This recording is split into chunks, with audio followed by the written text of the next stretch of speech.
marks 70 years of work on development, we take a look back.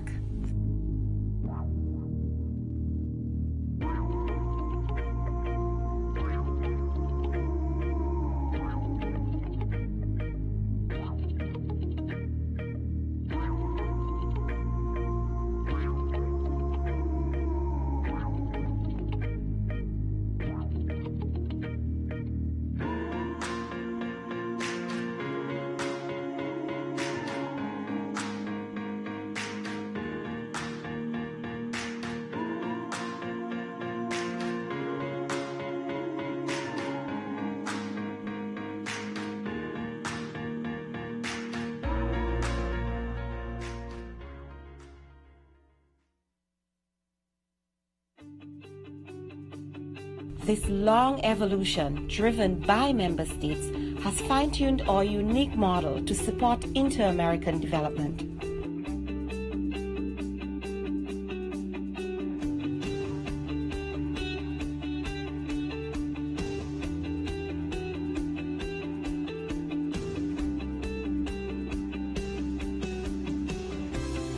Today, all of our efforts fall into 5 strategic priorities: inclusive and competitive economies, sustainable development, education and human development, decent work for all, development cooperation, and partnerships. These are aligned with the Sustainable Development Goals and the regional attainment of the 2030 Agenda. These priorities are also areas where the OAS SETI has extensive experience and proven impact.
We have come a long way.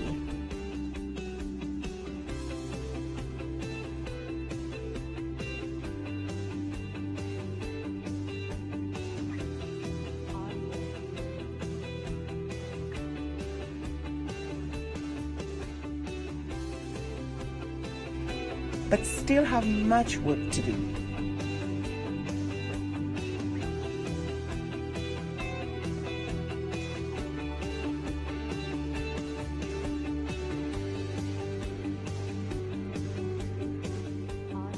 "70 years ago, an inter-American dream and promise was enshrined in the OAS Charter. We can deliver on this promise. Our future leaders are counting on us."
Me and my kids have been there for over an year right now. And children are friends. It doesn't matter where they come from.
Nosotros estamos en una zona netamente selvática. La línea de adyacencia va desde el norte hasta el sur, va desde Modesto Méndez hasta Aguas Turbias, tanto en el norte como en el sur. Esta línea tiene 215 kilómetros de extensión.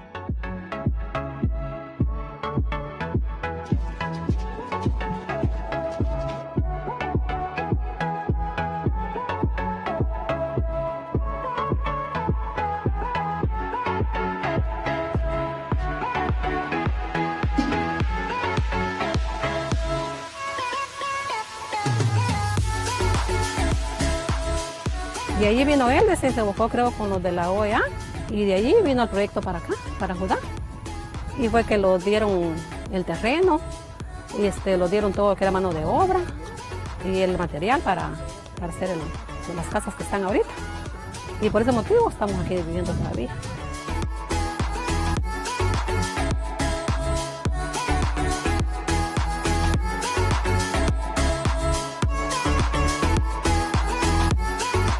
La misión continúa trabajando en la implementación de medidas de fomento de la confianza mientras aguarda el resultado del reclamo que está atendiendo la Corte Internacional de Justicia por la disputa marítima, territorial e insular.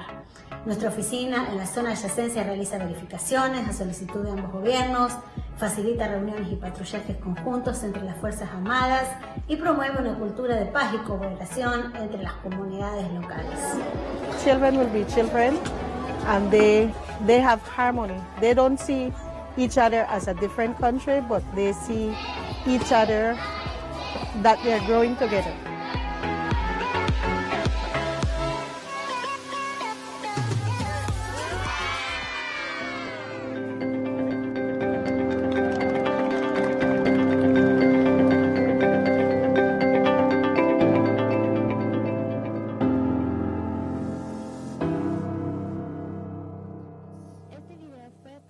con la ayuda financiera de la Unión Europea.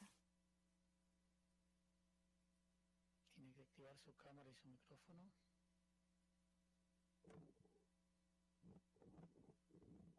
¿Sí?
Hoy, esta organización es el guardián regional en defensa de la democracia, la libertad y los derechos humanos.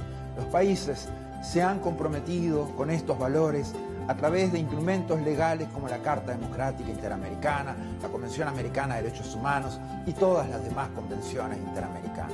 Nuestro trabajo es mantener los más altos estándares. Debemos ser objetivos, analizar los hechos, denunciar cuando veamos corrupción, inequidad o amenazas a la libertad. En esos casos no podemos ser neutrales.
More than 100 years since the inauguration of this building, the OAS headquarters, our institution still brings together the peoples of the Americas to address our responsibilities as a partnership of nations.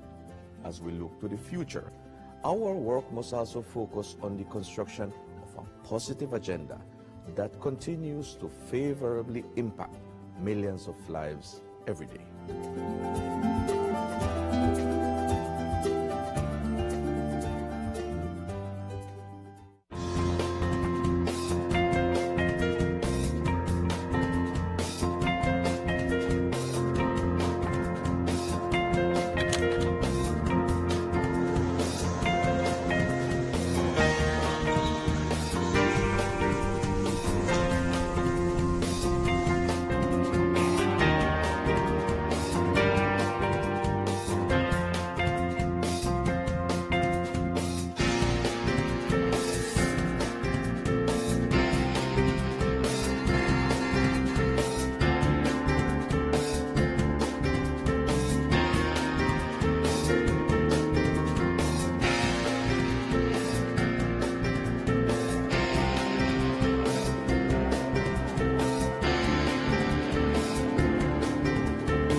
Guillermo, ¿cómo estás? Hola, Fernando. Muy bien. Programa ya. Perfecto. Veo que ya el viceministro está conectado. Correcto. Ahora le vamos a pedir al ministro de Guyana, Minister of Guyana, Mr. Robertson Ben. Could you please request the floor to test your microphone and your camera?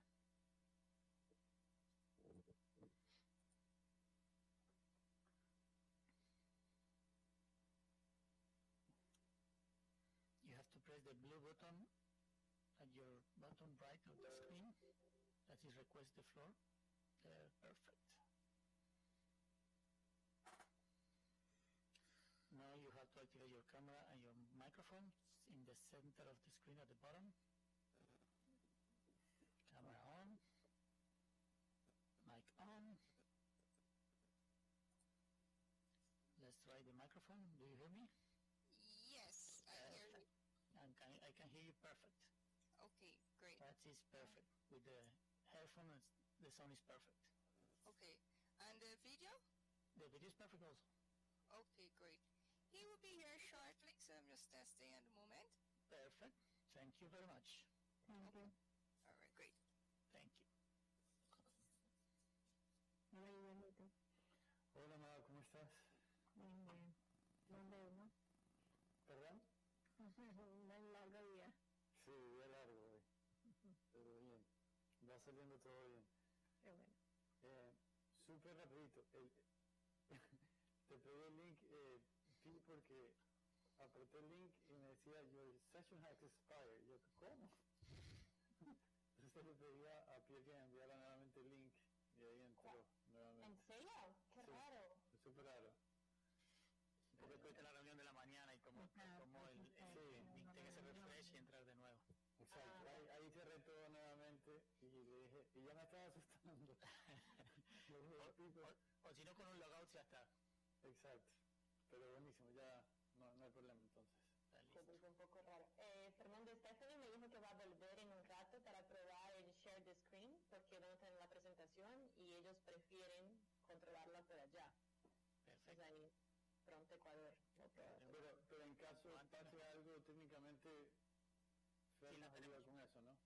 Okay. Sí, sí, las dos presentaciones ya las tiene. Tenemos... Magallanes, acaba de enviar una versión actualizada de Ecuador. Sí, se la voy a pasar a Fernando. Pásamela entonces. Se la voy a pasar. Así borro esta que tengo.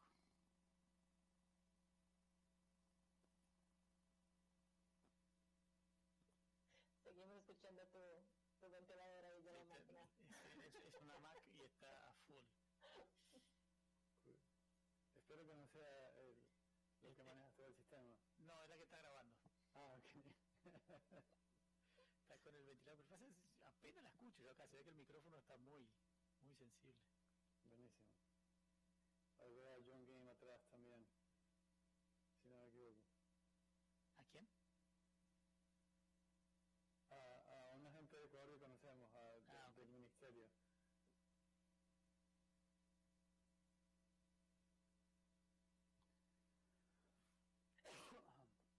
Perdón. Guillermo, ¿cómo estás? Hola Stephanie, hola nuevamente. Hola, otra vez sí. ¿Cómo están? Bien, bien. Estamos probando. Buenísimo. ¿Crees que podríamos intentar compartir la pantalla solo para ver qué tanto nos... ¿Están usando Chrome? No, estamos usando Internet Explorer.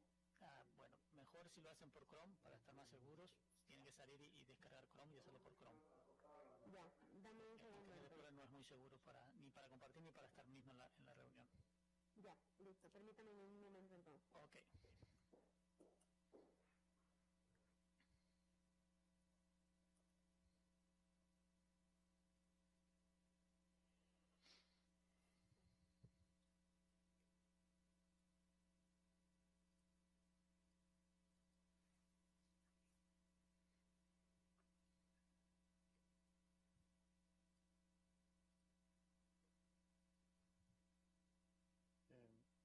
Solo el secretario tiene, ¿verdad, el link? Sí, lo tengo yo. Ah, buenísimo. Okay. Lo escribí ahora para ver cuándo lo conectaba, no me ha respondido todavía. Buenísimo.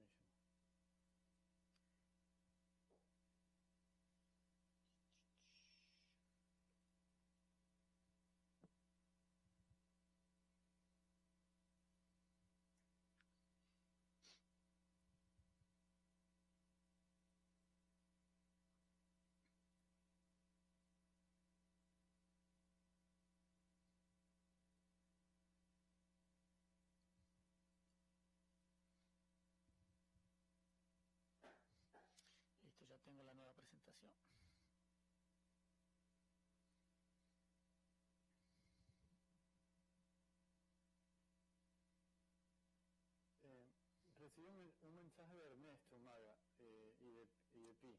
Tengo que decir, antes de iniciar, vamos a dar inicio oficial a este conversatorio y hacer una pausa. Claro, para que empiece el webcast también. Unos segundos, exacto. ¿Cuántos segundos le doy? ¿5 segundos? No, un poquito más. Dale unos 20 segundos, una cosa así. 20, 30 segundos. Entonces, puedo decir, tengo que dar 20 segundos para... O si no, simplemente decir, en 20 segundos arrancamos y Ernesto ya está atento a eso. Ah, ok, perfecto. Y listo. Listo, buenísimo. Así Ernesto pone todo, cambia el video, porque siempre está pasando un video. Sí, está pasando el video institucional de la OEA, lo estoy viendo ahorita Exacto, entonces lo que tiene que hacer es sacar ese video y poner la transmisión en vivo. Bueno, vamos a probar con interpretación entonces. Vamos con el inglés. Claudia o Nancy, cualquiera de las dos. Nancy, perfecto. Muy bien, cámbiate el español ahora. Sí, Y así probamos español. Excelente, estamos en los dos. Ahora volvemos al inglés con Claudia. Perfecto, se escucha muy bien. Vamos al español.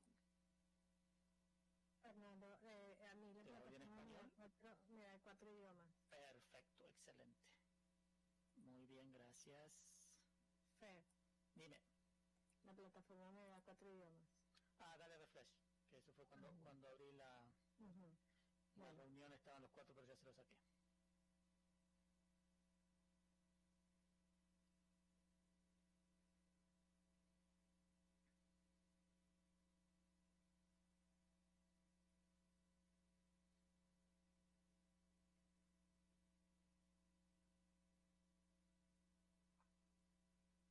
Bueno, ahora sí. Sí, me salían 4 idiomas también. Sí, no, eso ni bien abrí, cuando vi que estaban 4 le cambié a Sí, exacto. A mí me salen 2 nada más, ahora sí. Sí, porque tú entraste después. El que entra después, pues ya lo ve directo.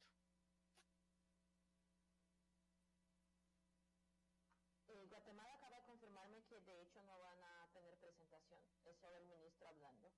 Perfecto. Entonces ahora tenemos que esperar que Ecuador pida la palabra. A ver si. Perfecto.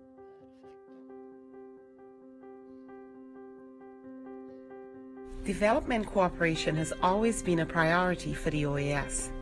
The OAS SETI works with all member states to identify common challenges and define solutions through policy dialogue, which is transformed into action through technical cooperation initiatives.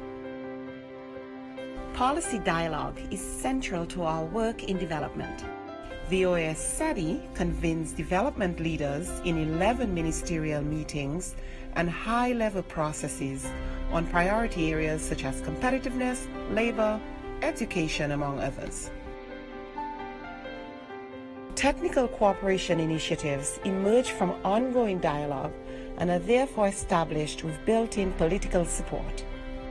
All of our actions place people at the center, generating a multiplier effect in the region. We enhance human capacity by working with key stakeholders. This strengthens institutions, improving policies and programs, benefiting millions of people in the Americas. Our ability to deliver results relies on broad collaboration. Partnerships for Development, Cooperación Solidaria, is a unique OAS concept which recognizes that each member state, regardless of its size, wealth, or level of development, has value to share and can learn from others. This concept also includes close collaboration with other partners, amplifying our reach and impact. As we mark 70 years of work on development, we take a look back.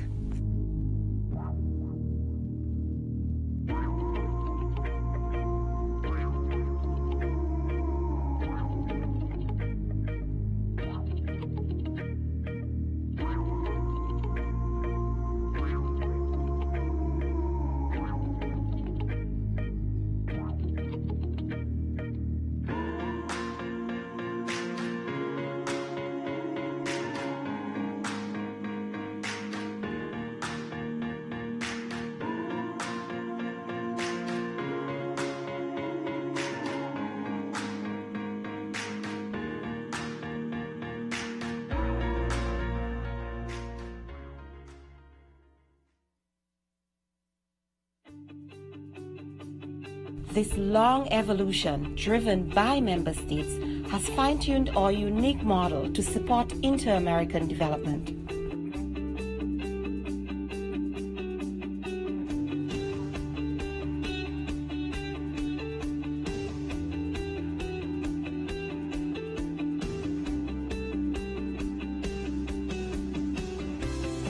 Today, all of our efforts fall into 5 strategic priorities: inclusive and competitive economies, sustainable development, education and human development, decent work for all, development cooperation, and partnerships.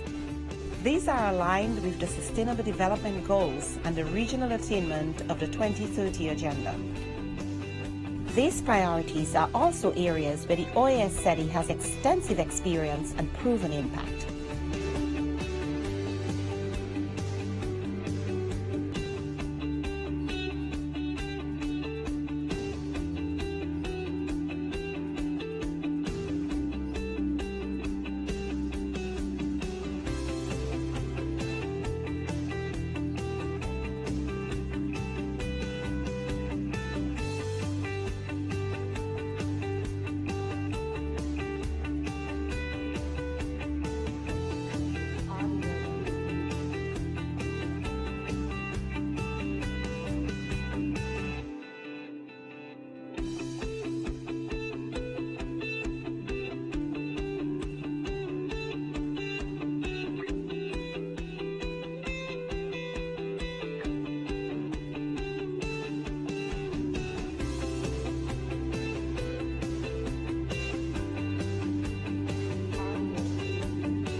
We have come a long way.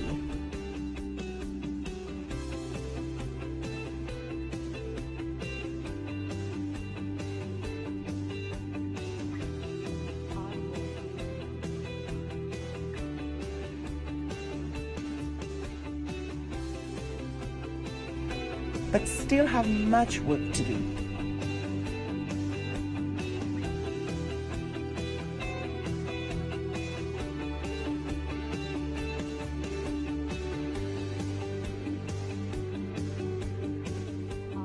"70 years ago, an inter-American dream and promise was enshrined in the OAS Charter. We can deliver on this promise. Our future leaders are counting on us."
Me and my kids have been there for over an year right now. And children are friends. It doesn't matter where they come from.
nosotros estamos en una zona netamente selvática. La línea de adyacencia va desde el norte hasta el sur, va desde Modesto Méndez hasta Aguas Turbias, tanto en el norte como en el sur. Esta línea tiene 215 kilómetros de extensión.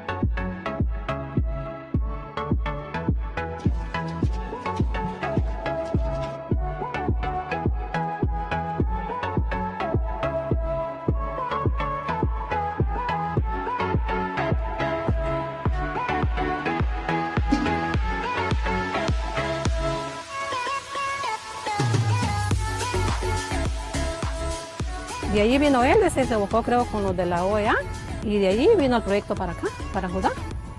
Y fue que lo dieron el terreno, y lo dieron todo que era mano de obra y el material para hacer las casas que están ahorita.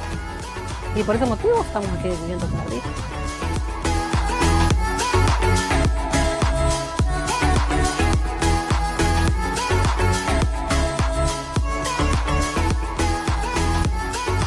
La misión continúa trabajando en la implementación de medidas de fomento de la confianza mientras se aguarda el resultado del reclamo que está atendiendo la Corte Internacional de Justicia por la disputa marítima, territorial e insular.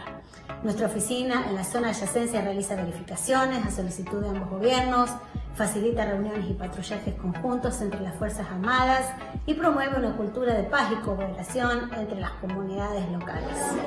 Children will be children, and they have harmony. They don't see each other as a different country, but they see each other that they're growing together.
Hoy, esta organización es el guardián regional en defensa de la democracia, la libertad y los derechos humanos.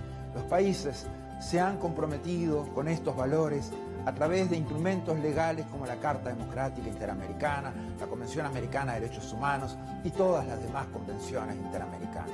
Nuestro trabajo es mantener los más altos estándares. Debemos ser objetivos, analizar los hechos, denunciar cuando veamos corrupción, inequidad o amenazas a la libertad. En esos casos, no podemos ser neutrales.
more than 100 years since the inauguration of this building, the OAS headquarters, our institution still brings together the peoples of the Americas to address our responsibilities as a partnership of nations. As we look to the future, our work must also focus on the construction of a positive agenda that continues to favorably impact millions of lives every day.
Development cooperation has always been a priority for the OAS.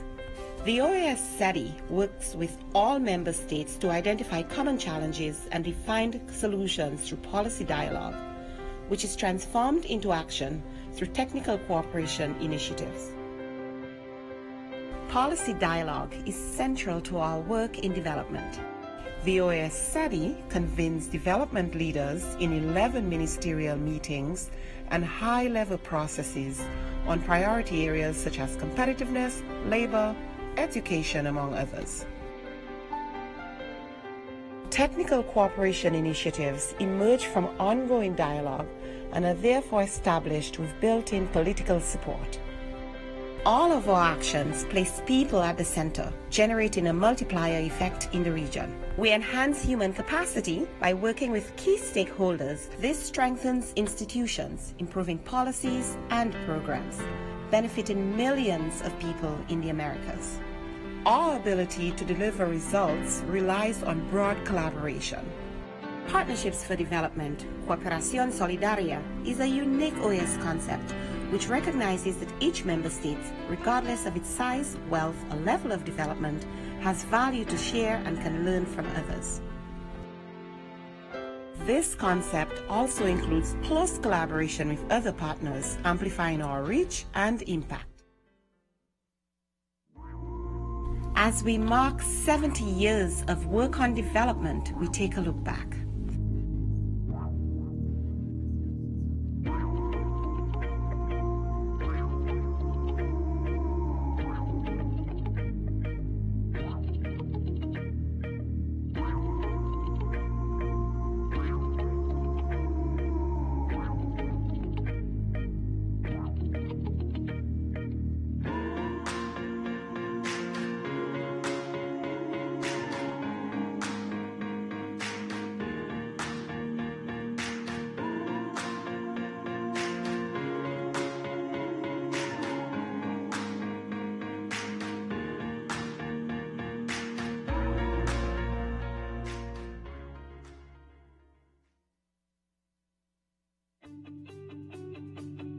This long evolution, driven by member states, has fine-tuned our unique model to support inter-American development.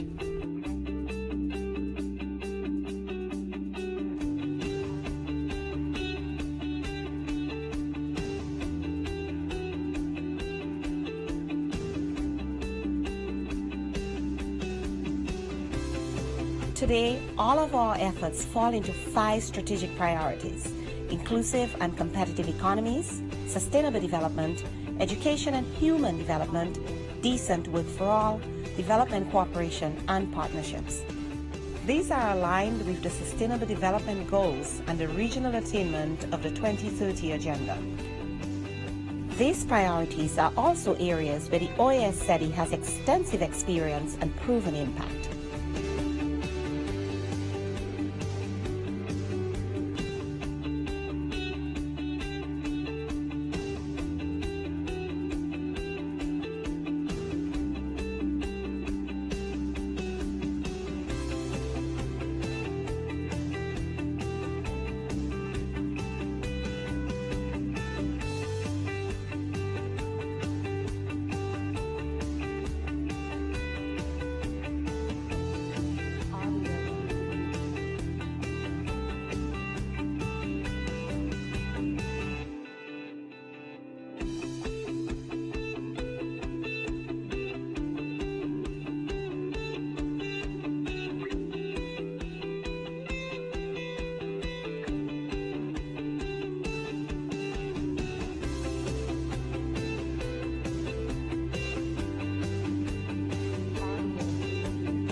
We have come a long way.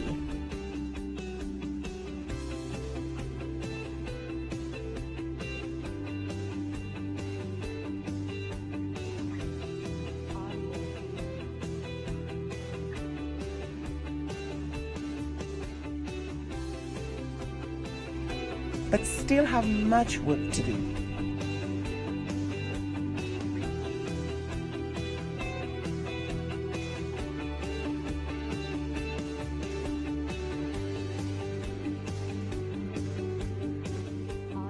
"70 years ago, an inter-American dream and promise was enshrined in the OAS Charter. We can deliver on this promise. Our future leaders are counting on us."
Me and my kids have been there for over an year right now.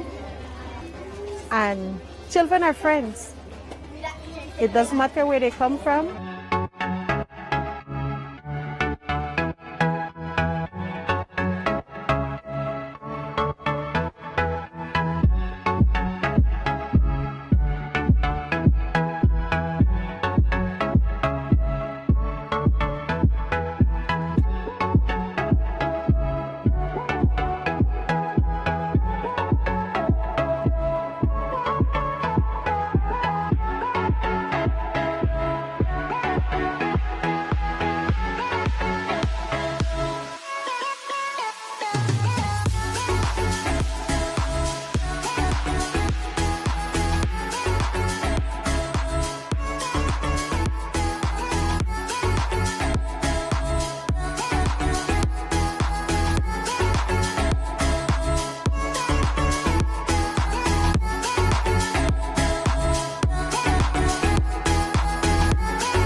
Nosotros estamos en una zona netamente selvática. La línea de adyacencia va desde el norte hasta el sur, va desde Modesto Méndez hasta Aguas Turbias, tanto en el norte como en el sur. Esta línea tiene 215 kilómetros de extensión.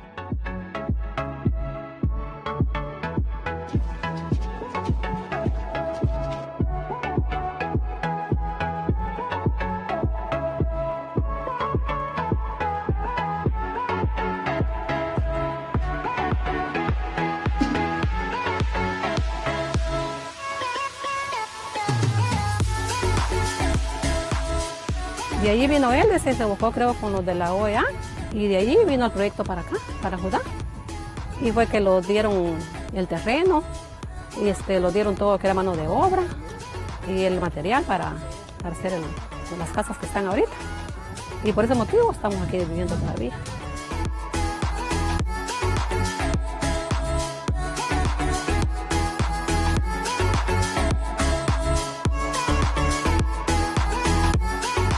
La misión continúa trabajando en la implementación de medidas de fomento de la confianza mientras aguarda el resultado del reclamo que está atendiendo la Corte Internacional de Justicia por la disputa marítima, territorial e insular.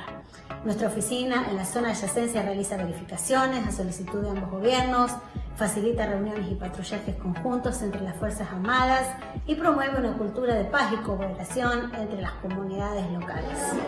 Children will be children. And they have harmony. They don't see each other as a different country, but they see each other that they're growing together.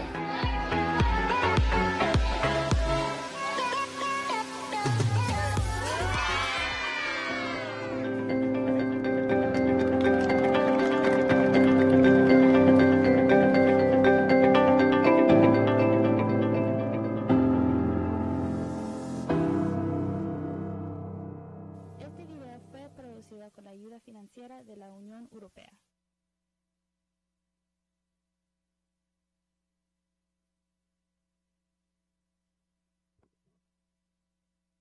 Señora ministra, solo para confirmar si está...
Hoy, esta organización es el guardián regional en defensa de la democracia, la libertad y los derechos humanos. Los países se han comprometido con estos valores a través de instrumentos legales como la Carta Democrática Interamericana, la Convención Americana de Derechos Humanos y todas las demás convenciones interamericanas. Nuestro trabajo es mantener los más altos estándares. Debemos ser objetivos, analizar los hechos, denunciar cuando veamos corrupción, inequidad o amenazas a la libertad. En esos casos no podemos ser neutrales.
more than 100 years since the inauguration of this building, the OAS headquarters, our institution still brings together the peoples of the Americas to address our responsibilities as a partnership of nations. As we look to the future, our work must also focus on the construction of a positive agenda that continues to favorably impact millions of lives every day.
Development cooperation has always been a priority for the OAS.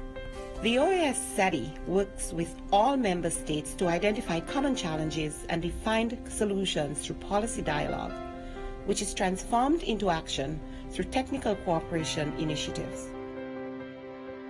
Policy dialogue is central to our work in development. The OAS SETI convenes development leaders in 11 ministerial meetings and high-level processes on priority areas such as competitiveness, labor, education, among others.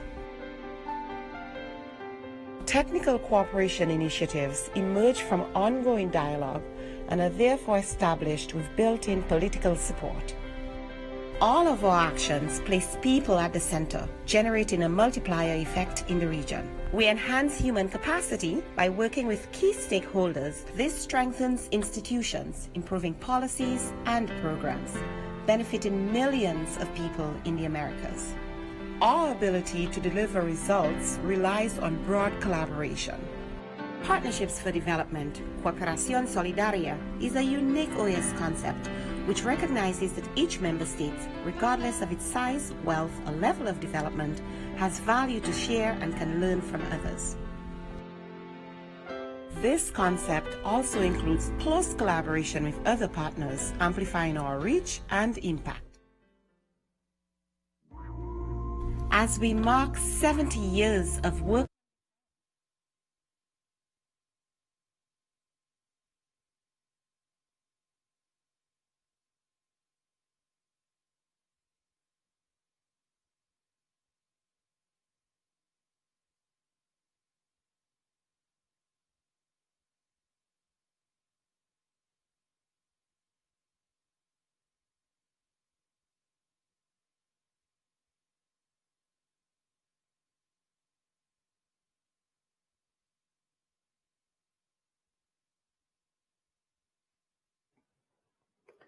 Si les parece bien, vamos a dar inicio oficial con este conversatorio en 10 segundos.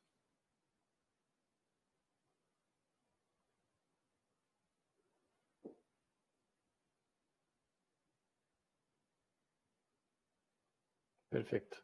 Muy buenas tardes. Good afternoon, everyone. Good afternoon to our audience. For those who do not know me, my name is Guillermo Moncayo, and I head up the Department of Public Security at the OAS.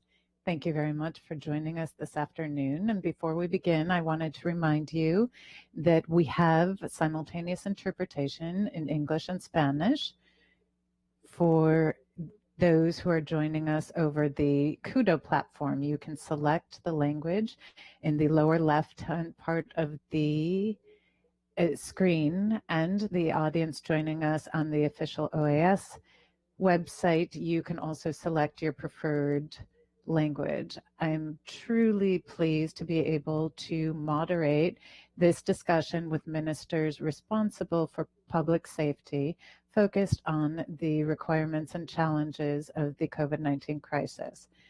I am honored to introduce our invited guests and panelists. We have with us His Excellency Luis Almagro, the Secretary General of the OAS, who will give us some opening remarks to begin this discussion. We have others who are having some problems getting connected, but we do have the Vice Minister of the Interior of Ecuador, as well as the Minister of the Interior of Guatemala, as well as the Minister without Portfolio, and from Jamaica, Matthew Samuda. Thank you very much for having accepted our invitation and wishing to share with us the work and experiences that you've been spearheading from your ministries. I also wanted to underscore the presence of the Minister of Public Safety of Guyana. It will be an honor to have you participate during the dialogue between the ministers and panelists. And you can ask for the floor once the presentations have ended. To kick off our event, I would like to give the floor to the Secretary General of the OAS, Luis Almagro. Mr. Secretary General, I'm pleased to give you the floor.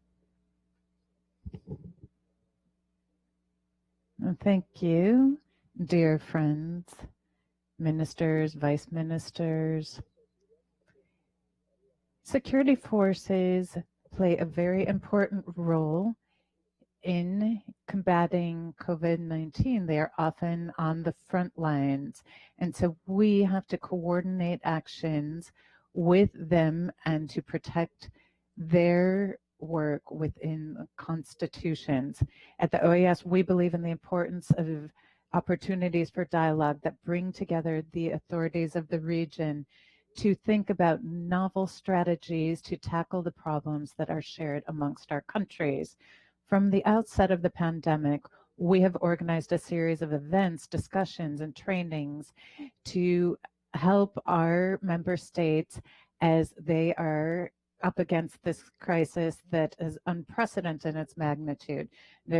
These virtual spaces give the opportunity to keep up the solidarity in the region, to address the direct impact on people, which has killed more than 600,000 people and is having economic and development impacts. Last week, during our opening remarks at the 50th OAS General Assembly, we called on the different actors of the region, government, civil society, the private sector, academia, and the public to work in coordination to win this battle against an invisible enemy, to join together so that we can move forward to triumph against this invisible scourge that is hitting us all. And that is why this is such an important meeting, and we commend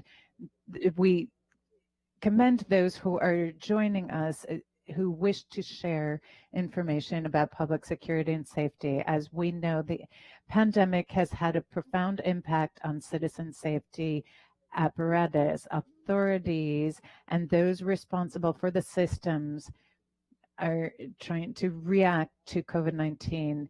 Law enforcement are in the first lines of the fight against the virus. They're taking measures like lockdowns and distancing, controlling different types of situations that have been caused by this crisis.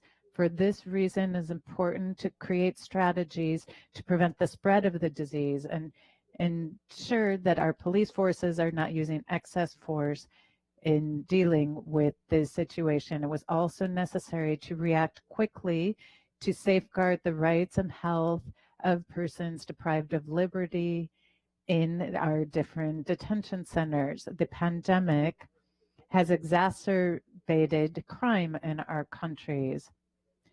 taking advantage of vulnerabilities in ports and in border crossing. And this has been exploited. The healthcare crisis has been exploited by these groups. They have trafficked drugs and weapons. They've seen cyber attacks, especially as the workplace has become more virtual. We've seen vulnerable groups particularly affected by this crisis. We have seen increases in domestic violence and violence against women and children. Calculate the number of calls to the emergencies have increased 50-fold.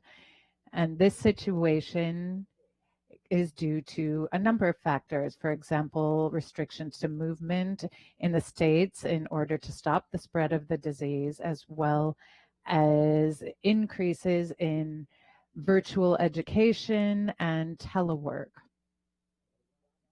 In the long term, the increase in poverty, indigence, increased inequality could have an impact on the relationships and lifestyles of people. These are just some of the consequences of the pandemic, which have led to a disproportionate increase in crime. This has led to a direct impact on public safety management. States have the commitment and must engage in protection in the case of the uncertainty.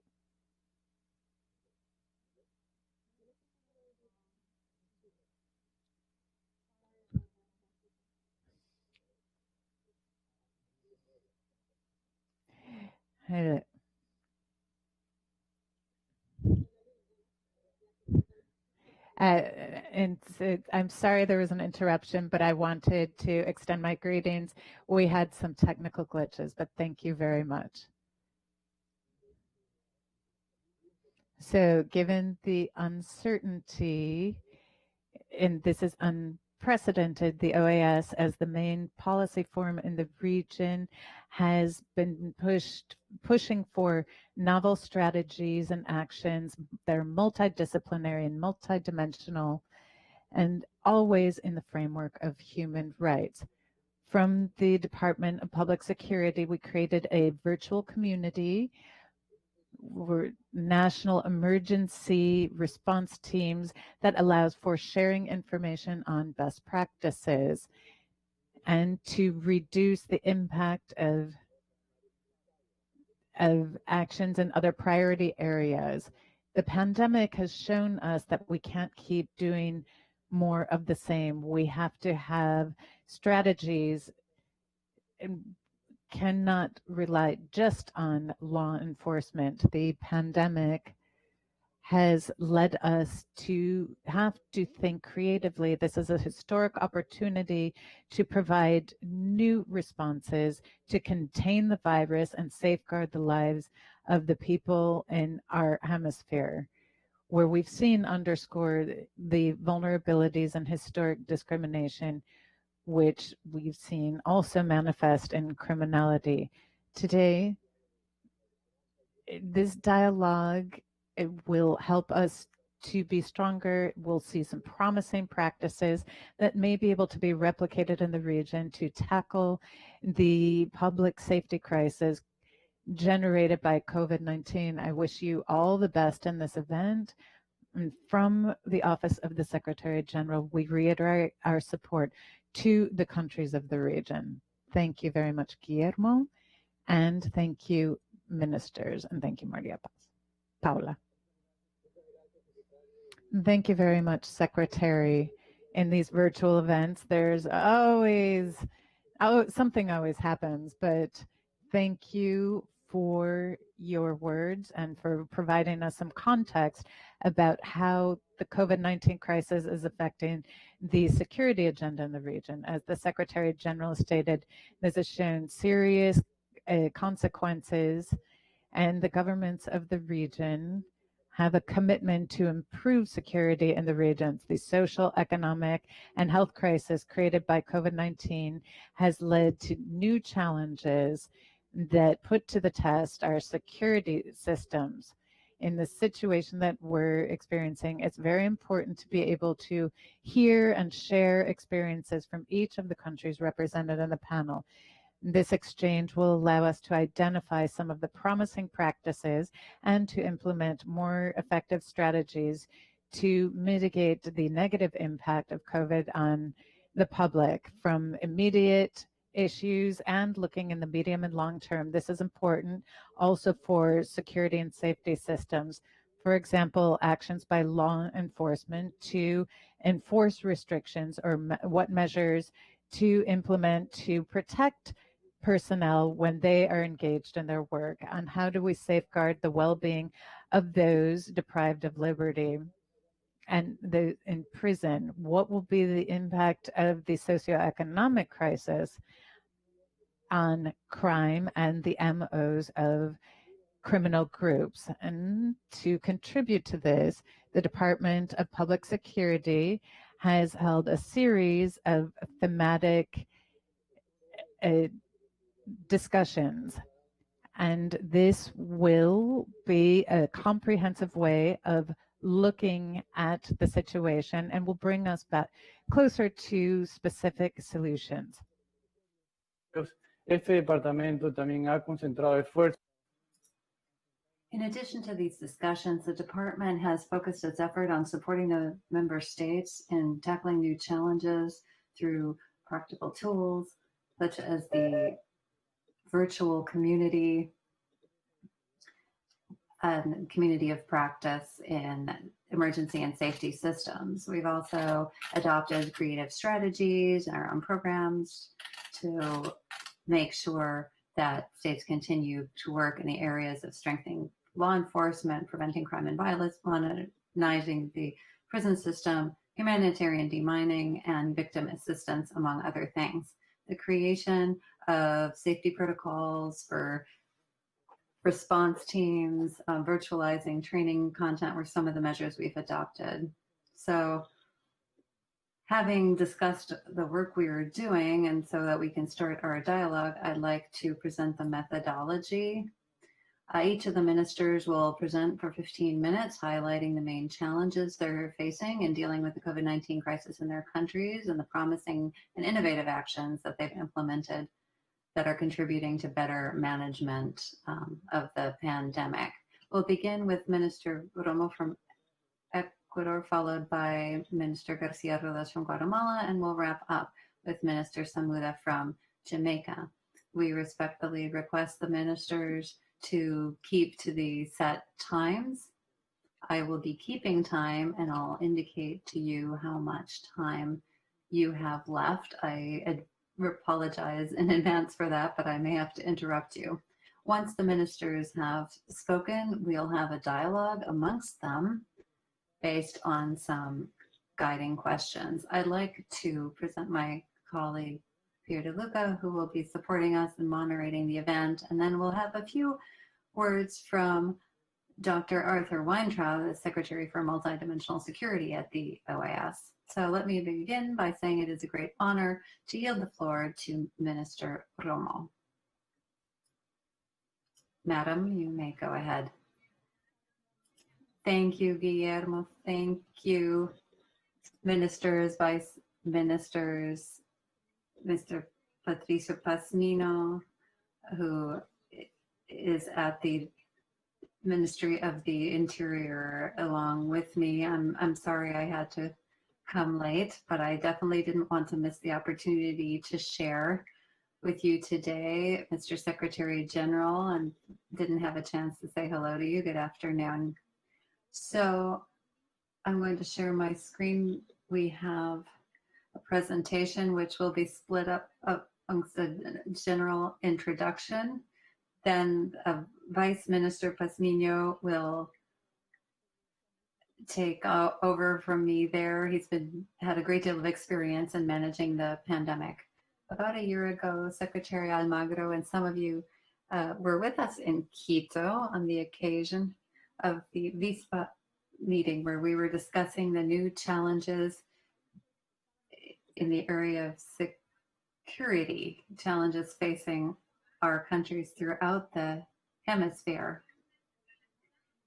There were tensions surrounding the democratic model, the economic cycle, and a few months later, now our police, our ministries of safety in our countries have had to face a completely unheard of, completely unprecedented situation, because that's been the key characteristic. None of our countries had or could have easily predicted this situation. It wasn't part of our planning, and that's part of why it's been so difficult worldwide.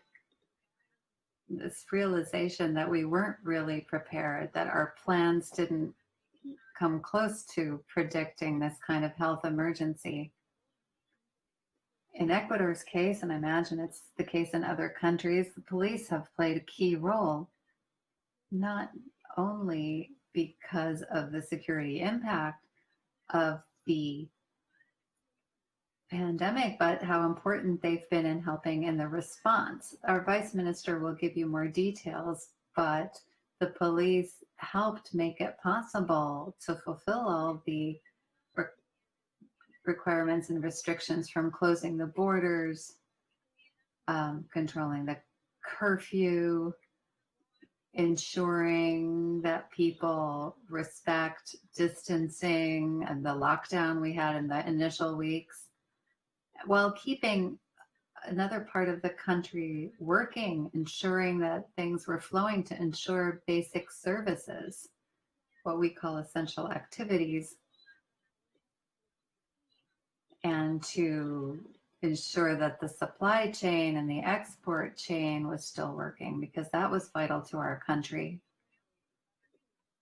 And I think at this point, Patricio can give you more details on managing the pandemic, but I wanted to highlight some of the security challenges for our countries.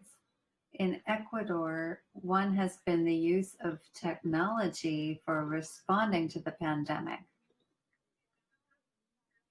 We had a public-private partnership with involvement from the IDP and the EU to develop a contact app. This is a non-invasive technology that makes contact tracing possible. This is an incredibly important topic, and this is being made available to the countries of the hemisphere, because we're going to have to learn to live with this virus for a long time, and we feel that technology can be our ally in reactivating the economy, but we have to make sure that it is a non-invasive technology. Ecuador is one of very few countries that does not have a privacy law and data control law, so we have used the privacy standards of the European Union and worked on this app, which is based not on control or surveillance. It's about sharing anonymous information to see how, in order to detect confirmed cases of COVID.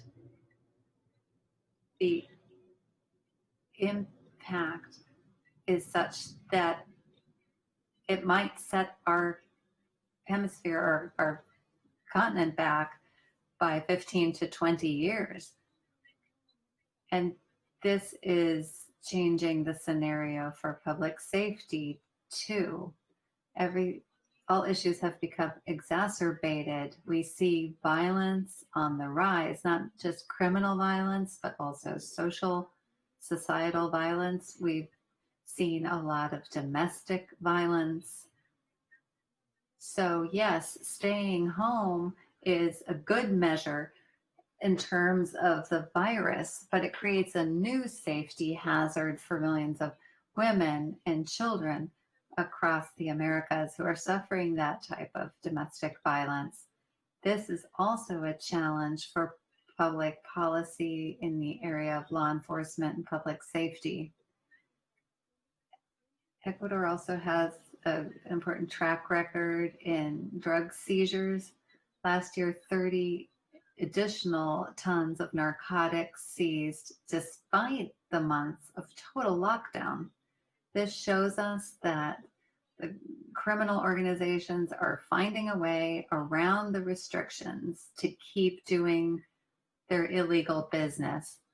And this also poses a challenge for law enforcement and the ministries in charge.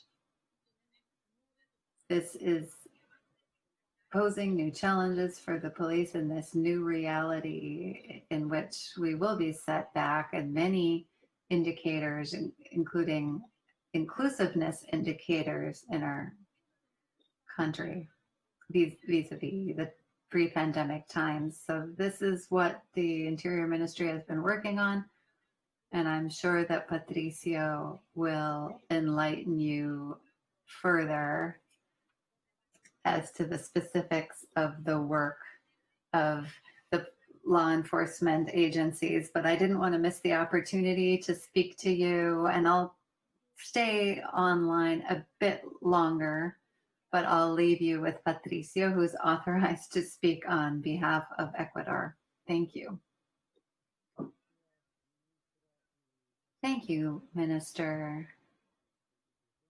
Thank you so much for joining us and giving us that overview of your experience in Ecuador. And we look forward to further details from the Vice Minister, but we'd like to commend you on the work you've done, because Ecuador has done quite well in overcoming the initial challenges of COVID-19 and has set an example for the region. So thank you for sharing with us, and we hope that Ecuador's experiences can be of use to the rest of the hemisphere. And thank you so much. And now Vice Minister Patricio Pazmiño can continue. You have the floor. And again, Madam, it's always a great opportunity to have you here with us at our events.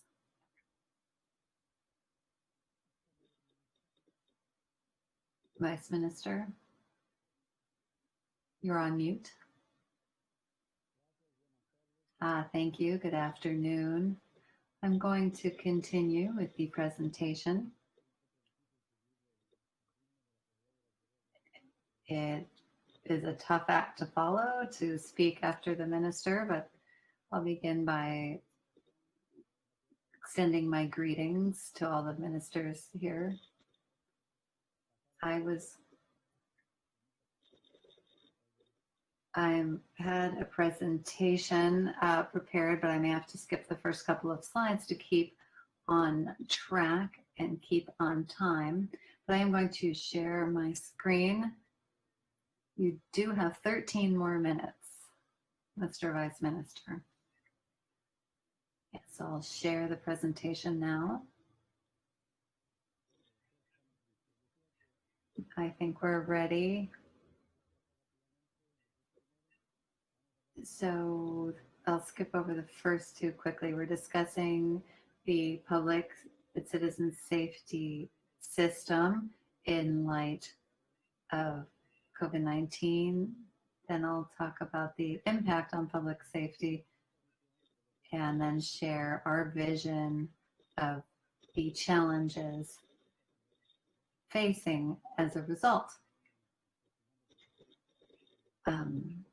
And challenges we'll be facing for some time more, as has been said, because the pandemic is something that we will need to continue to manage for some time. So very quickly, the Minister of the Interior leads citizen and public safety.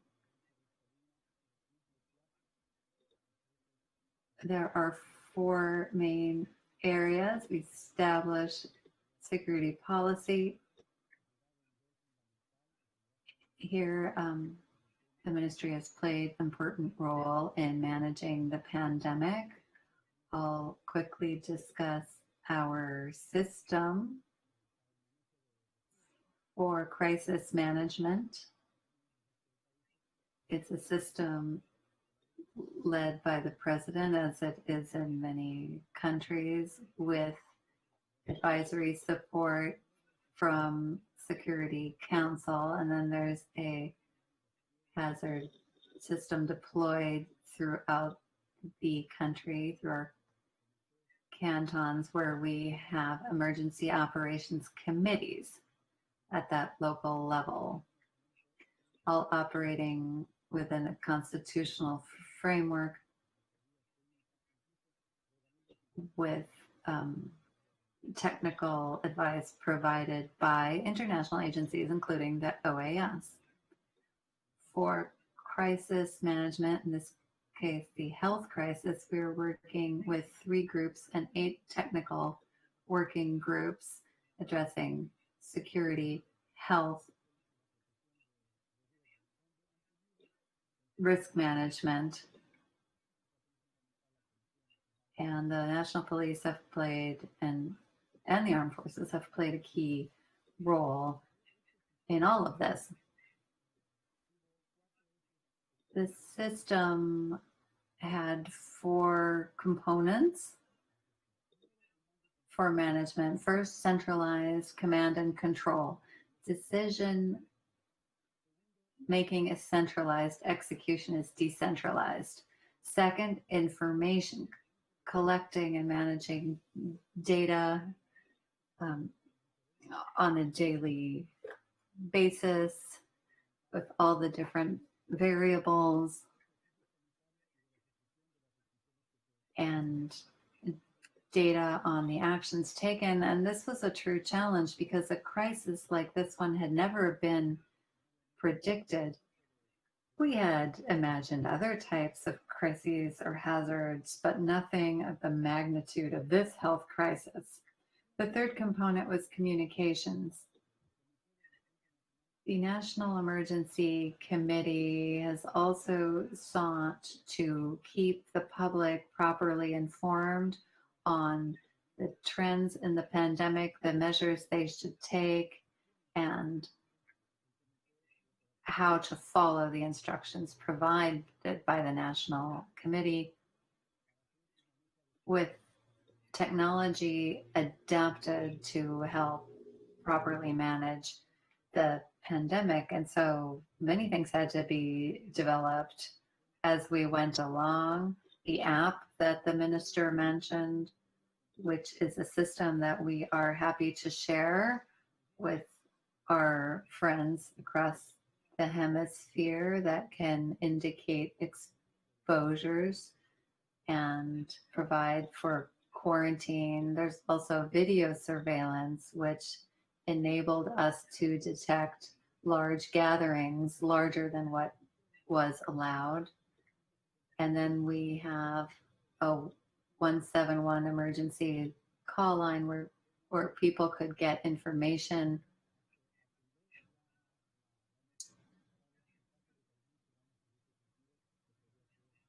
where a person could call if they thought that they might have COVID and receive clear instructions as to how to proceed.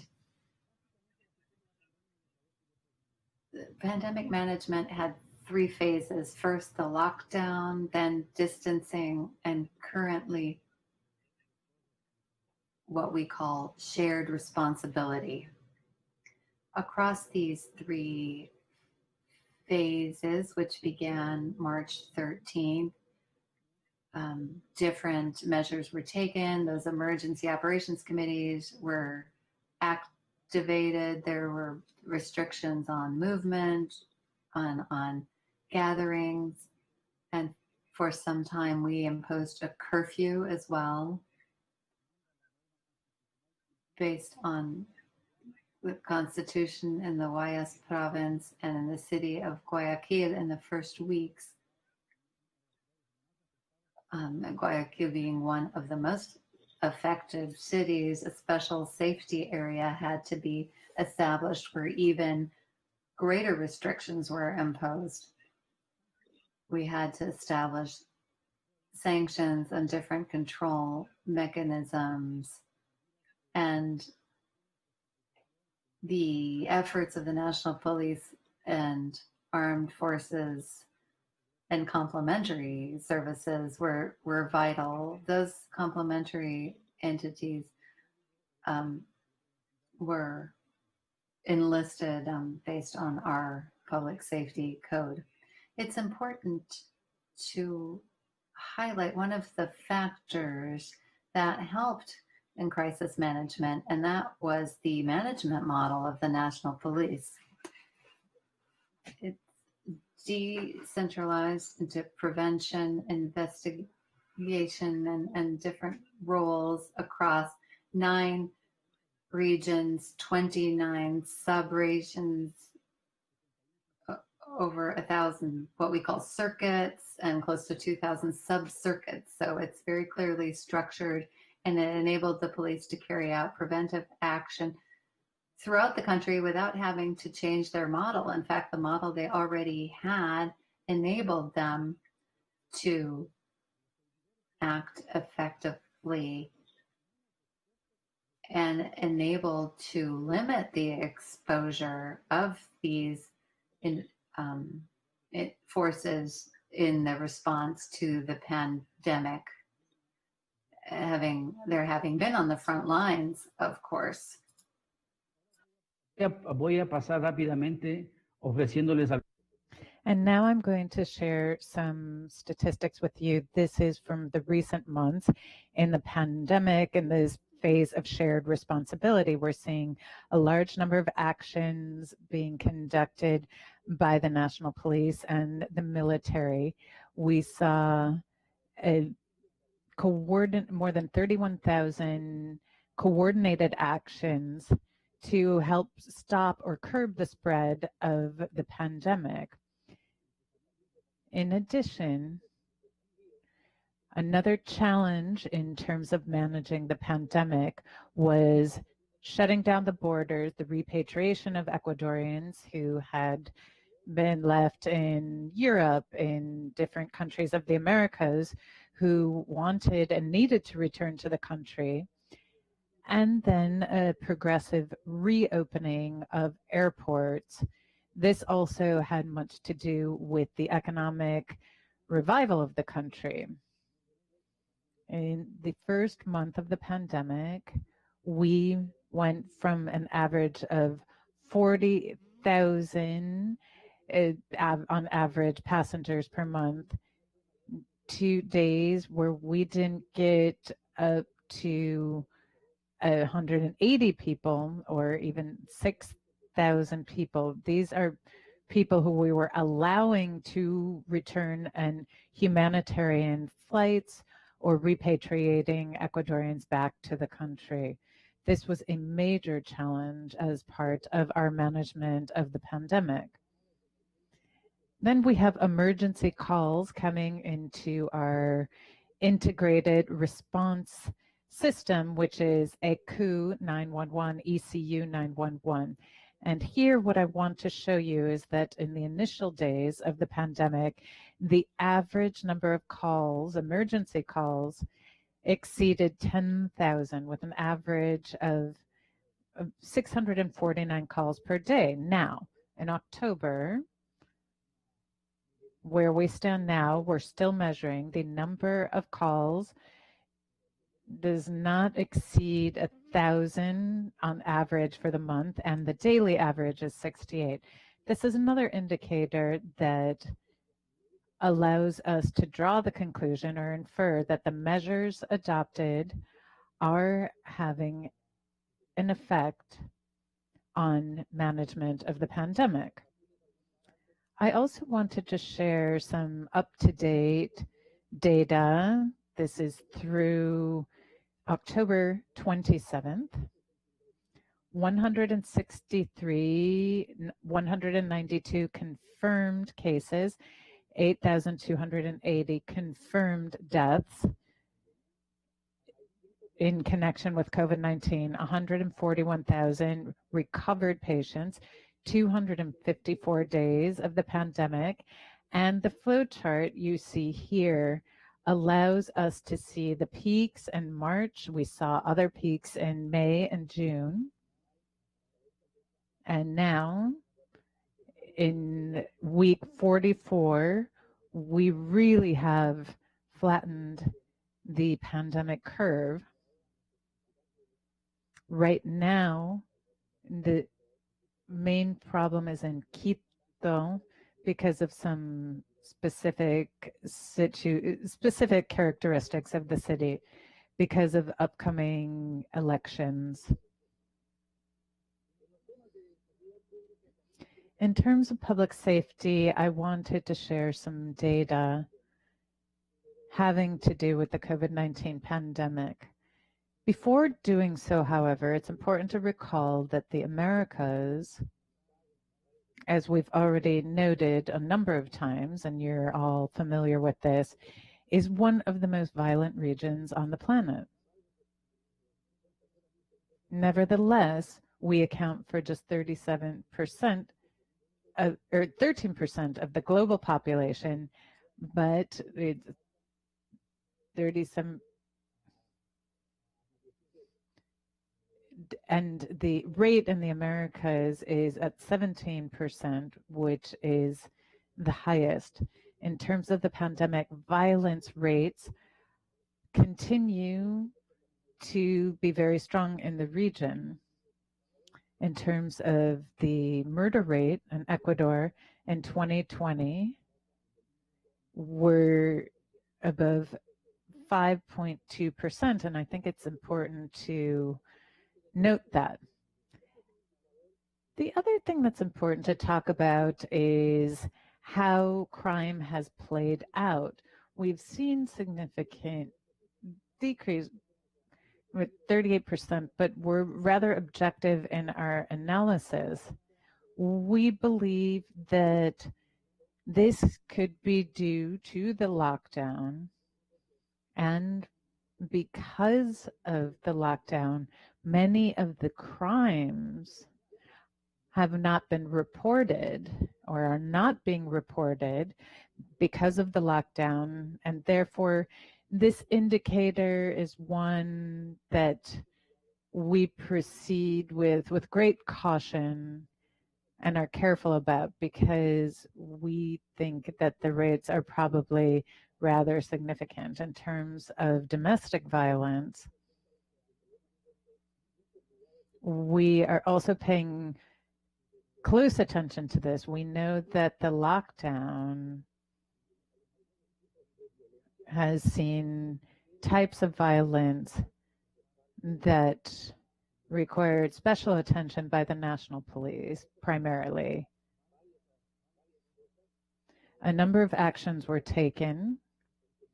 We have a department that specializes in domestic violence. It's called DEVIF. We established what we called safety buttons that were activated for these types of cases. And also we have specialized police for children and adolescents, and they've been taking special actions. As the minister noted, that the graphs up on the screen, as far as drug trafficking is concerned, even though we saw a reduction during the toughest early months of the pandemic, we have noticed an uptick. We had a seizure of more than 10 tons more compared to last year. As to the challenges we have looking forward in terms of the pandemic,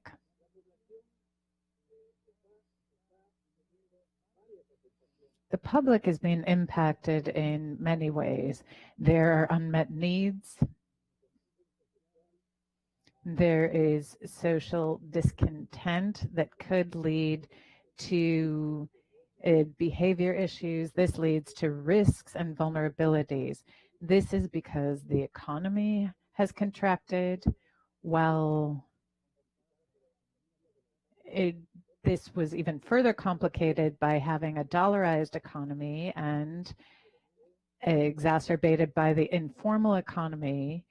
This provides fertile ground for criminal organizations. So we're trying to strike a balance between managing the pandemic and reopening the economy. As we've already heard in this particular forum, new types of crime and the empowerment of criminals, diversification of criminal enterprises. We heard some of that mentioned earlier on. One is cybercrime, corruption associated with crimes tied to the pandemic and management of the pandemic, as well as smuggling. This is a problem, and this could lead to an increase in violence rates in the region. Given the situation, the public and citizen safety system has to look forward. It has to be adaptable and resilient, and it has to build trust in the institution. So we have to work to manage the pandemic so that we're able to protect the public, because people are at the heart of the management of this pandemic. But we also have to ensure that there's prevention and those who are involved in the justice system and in the public safety system. I believe my time is up. As to this last part, if there are any questions, I would be happy to elaborate on some of what we're doing in all areas. Thank you. Thank you, Vice Minister. Don't worry. I'm sure we will hear more from you during our Q&A. We'll make sure that there's some time for you to add on some of what you didn't get to in the presentation. So in our agenda, we had the Interior Minister from Guatemala as our next presenter. But before that, I wanted to thank Minister Romo and Vice Minister Pazmiño for this presentation. I believe the minister is back on screen. Undoubtedly, as I was saying just moments ago, I wanted to commend Ecuador for the excellent work that you've been doing from the Interior Ministry and the National Police. That work has been key for you to surmount the crisis in the country tied to COVID-19. As both the minister and vice minister noted, the use of technology is important. During the Q&A, I'm going to ask you about your use of this and see what we can do, how we can share all of the information with the member states so that they can replicate this great experience you've had. Pierre, how? Unfortunately, we're having some technical problems with the minister from Guatemala. Again, this is the new normal in these virtual events. So why don't we switch the order and give the floor to the minister from Jamaica, and in the meantime, remind the participants that there is interpretation available. You can select the language. If you need interpretation into Spanish, please go ahead.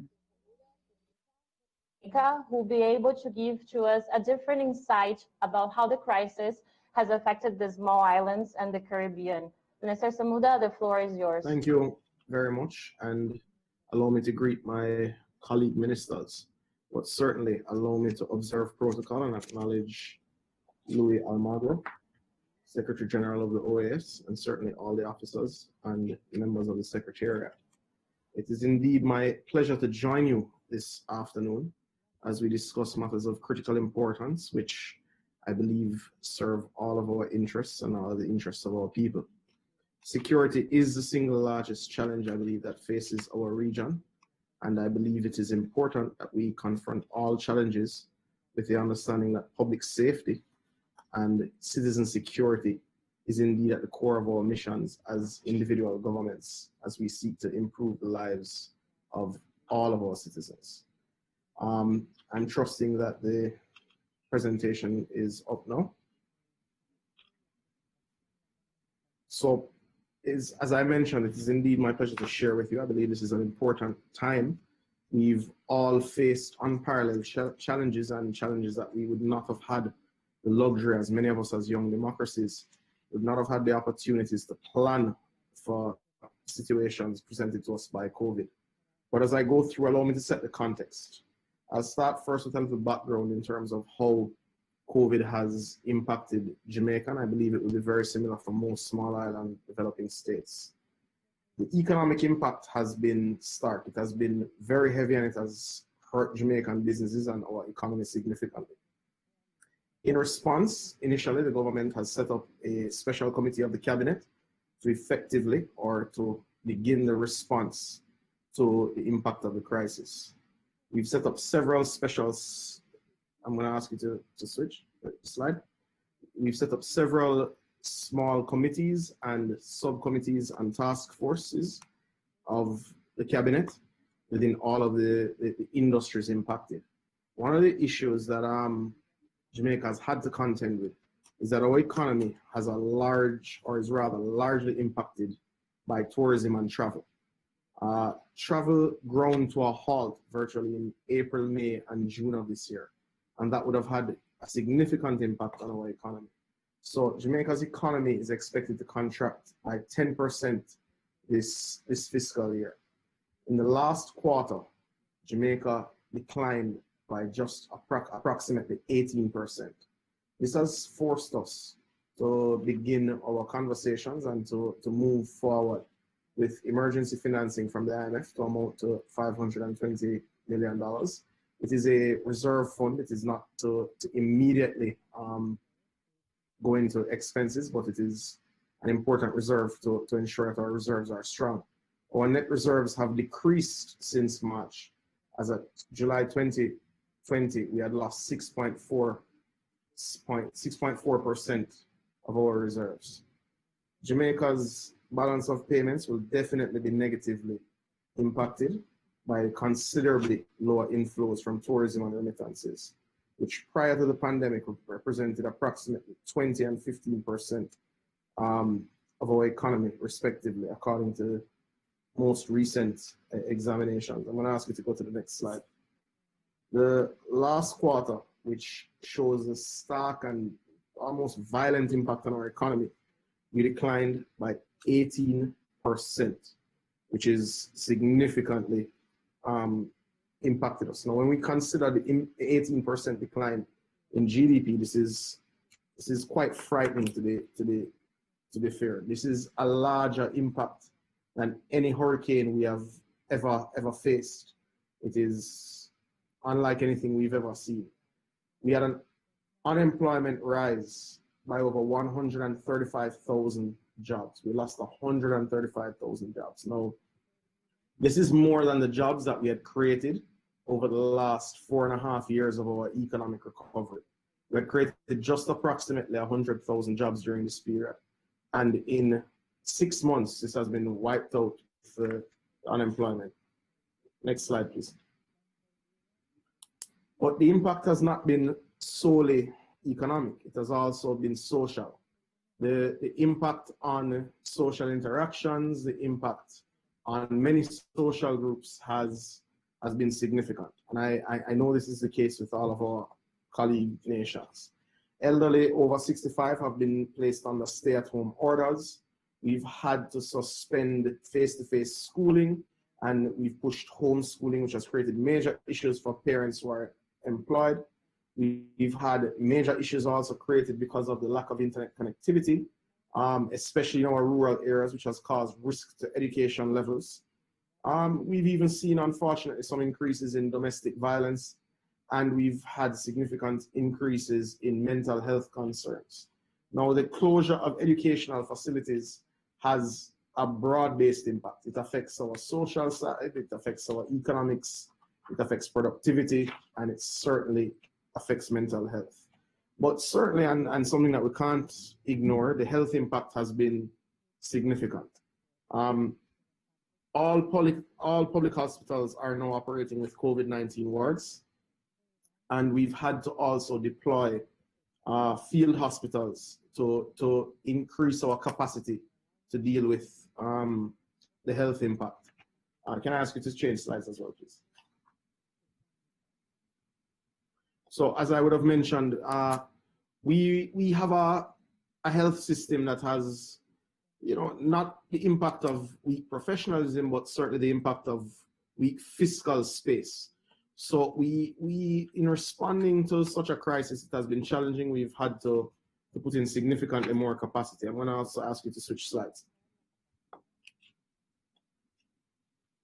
Now, Jamaica, in determining how our security forces would respond and provide support to our COVID response, we had to look at our legislative framework.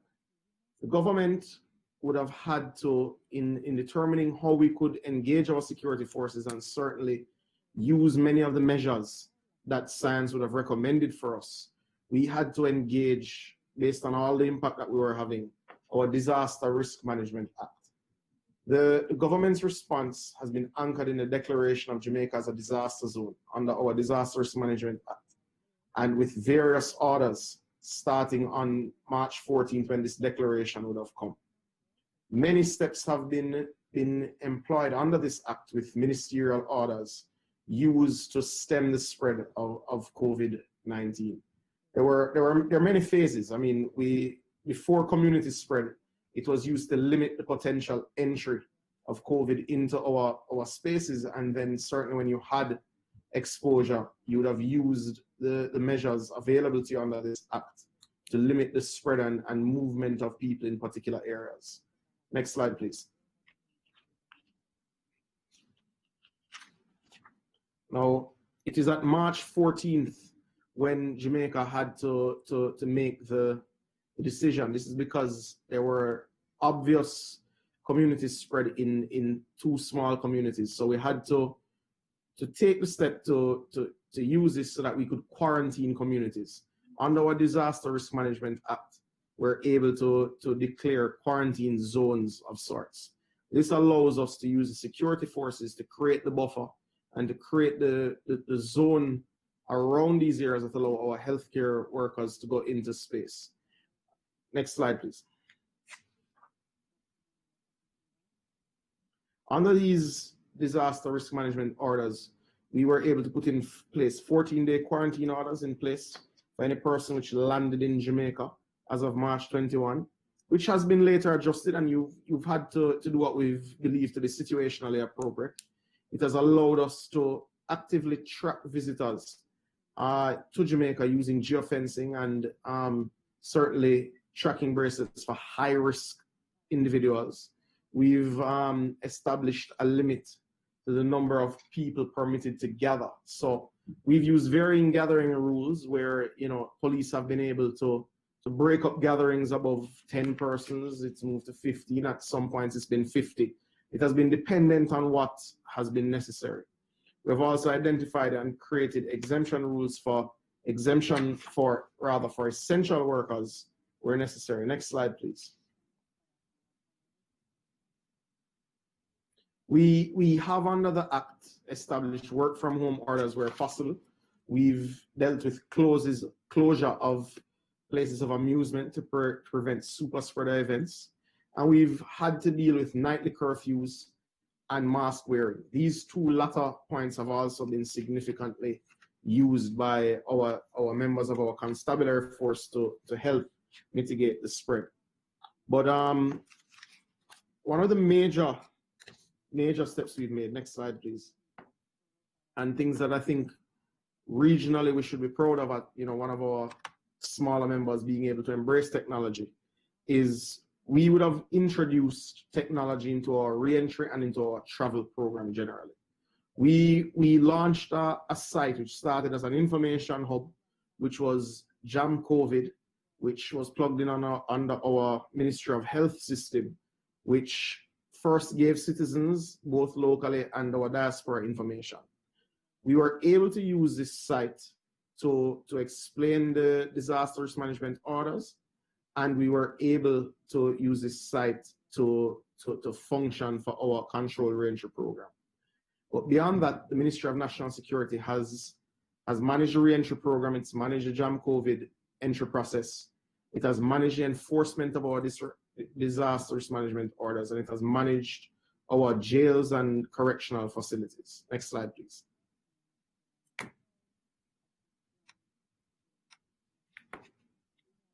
There's been a collaborative effort, certainly between the Office of the Prime Minister, the Ministry of Health, and the Ministry of National Security to create what Jam COVID has been for us.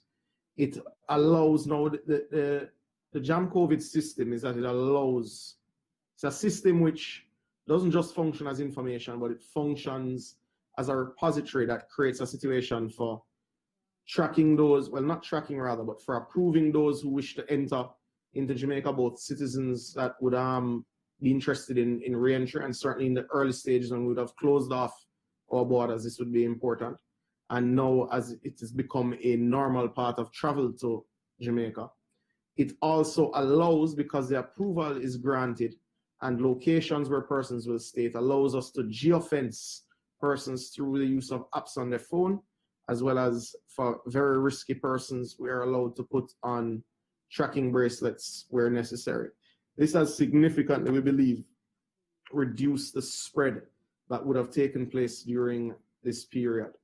The system also has been extended to our Visit Jamaica site, which is what we use to allow non-residents to apply, and our immigration services, indeed, who actually provides the approval.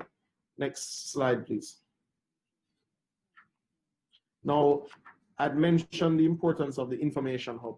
One of the decisions we made very early in the day, because we knew we would have to implement particular security measures to keep spread down, is that we had to provide information to all of our citizens. Now, this is an example of the information slide that would be shown on our Jam COVID site. Next slide, please.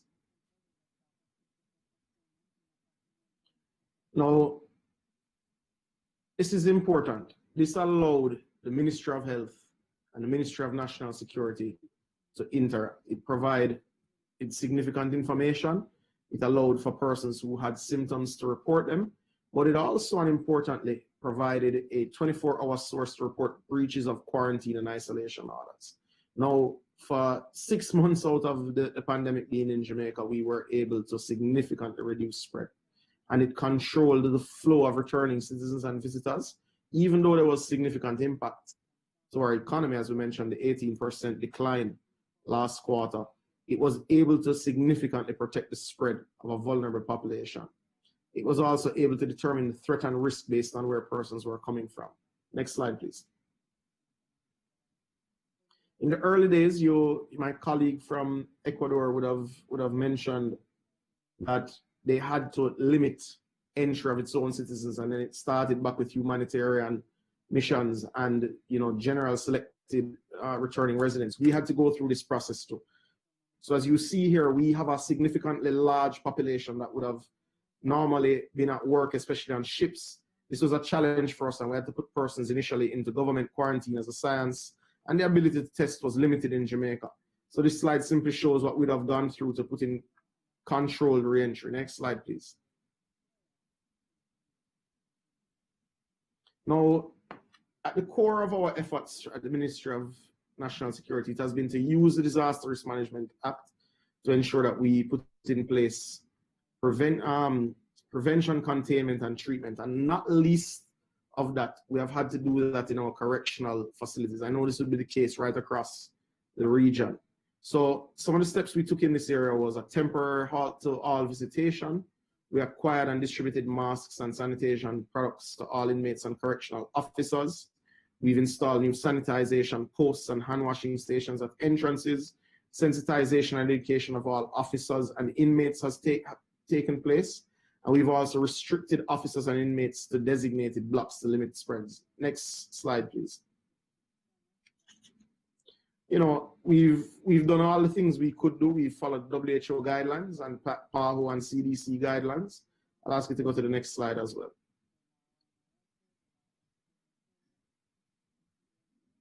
Now, we've been very careful. We know this is a vulnerable population.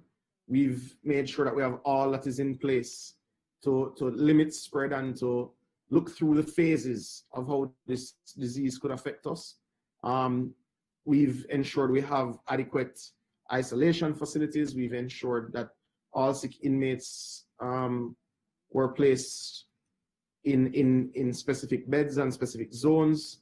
We've increased distribution. We've increased potable water supply and waste disposal. Just some of the basic steps that were necessary. Next slide, please. Next slide, please. Next slide, please. And I will go through some of these things, I imagine, in question and answer. Now, one of the big impacts that has affected our security operations is that our members of security forces do not exist in a bubble. Many of our members of security forces have actually faced exposure to COVID.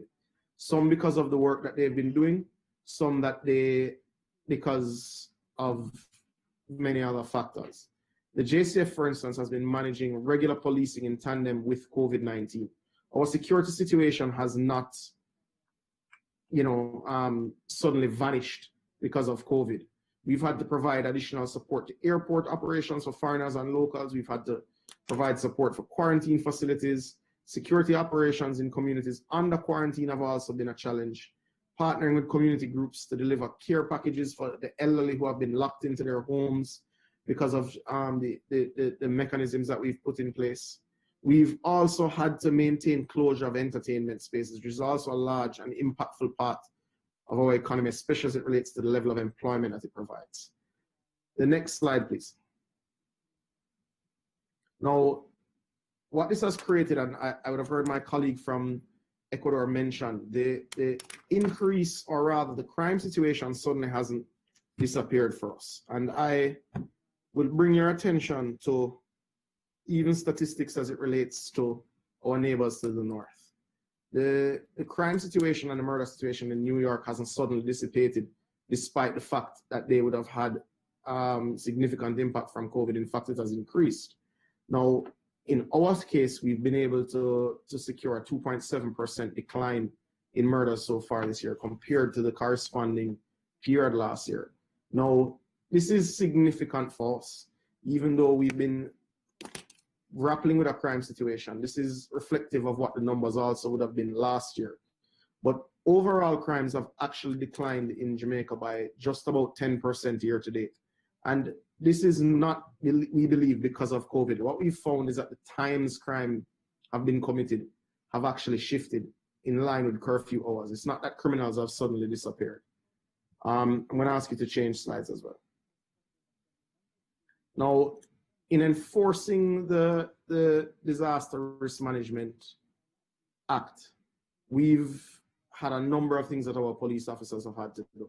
What is in front of you is actually the number of persons that our police forces had to charge for breaches of the Disaster Risk Management Act in the Jamaican context. Now, 2,300 charges is significant, so it shows that our police officers have had to go significantly into COVID response versus the attack on the criminal underworld. Next slide, please.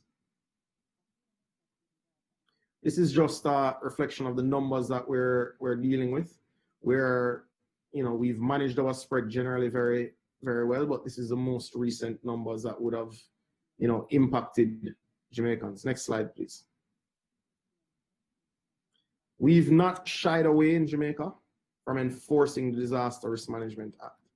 We have had our security forces, through significantly trying times and through limited resources, charge even some of our more notable entertainers. Now, this has shown the security forces' commitment to stick to the health regulations and to ensure that this pandemic does not cripple our economy. We've tried to do what is situationally appropriate. I know my time is running out, and hopefully I can touch other points in question and answer. Thank you very much. Thank you so much, Minister Samuda. We know that the impact of the crisis with this dimension of the COVID for the small islands in the Caribbean has been significant, considering how your economy relies on tourism. So it's very enlightening, and we want to congratulate the government of Jamaica for taking those early steps to minimize the spread of the virus, and particularly to protect the persons deprived of liberty, of vulnerable populations. So congratulations for that. And now I'm taking the question back to Guillermo about the situation with Guatemala. So if you can let us know. Gracias, Pierre. Lamentablemente, acabo de recibir una notificación del Ministerio de Gobierno de Guatemala. Unfortunately, I was just notified by Guatemala's Ministry of the Interior that their technical problems have not been resolved, so it will not be possible, and they convey their apologies. So perhaps what makes the most sense now, if you agree, is to move on to the Q&A session. Although before we do that, I would like to once again add my compliments to Jamaica for its handling of the pandemic. And I'd like to mention that Mr. Ben is also accompanying us today from Guyana. Si les parece bien, hemos hablado mucho también de muchos...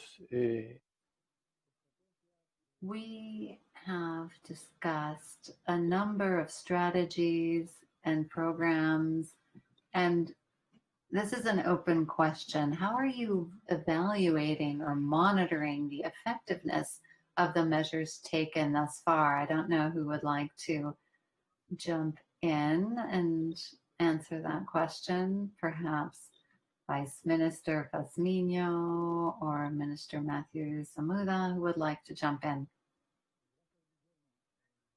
I will. Thank you, Guillermo. As I said towards the end of my presentation, the challenge that we face is how to continue managing the pandemic. We've had it, it's here, and it will be here for some time more.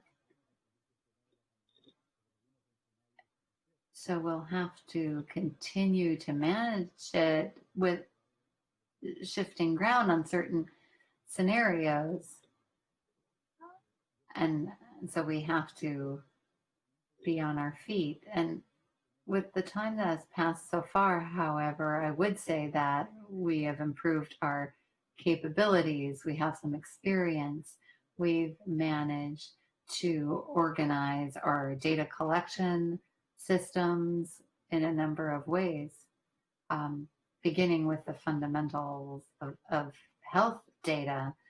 The collection of health data and its processing enables us to be better prepared and be more proactive in determining the scenarios to which we will have to react.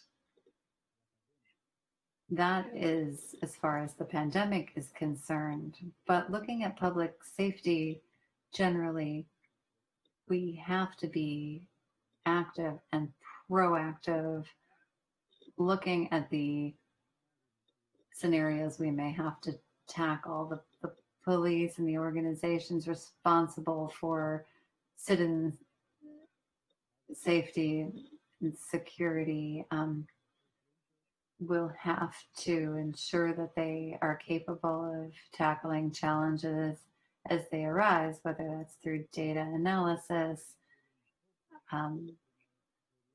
working through different scenarios, imagining problems we may have to tackle, and provide the training that the police need on an ongoing basis so that they can address the new challenges and new scenarios as they arise. And the other challenge is how to ensure that the citizens will assume this shared responsibility and to be self-disciplined and to internalize and buy into these measures to ensure that they protect themselves and their families and their workplace, and to go above and beyond the protocols that we have established so that the police can focus on prevention and communication and not have to be that controlling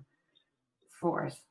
So that is how we are endeavoring to get prepared, by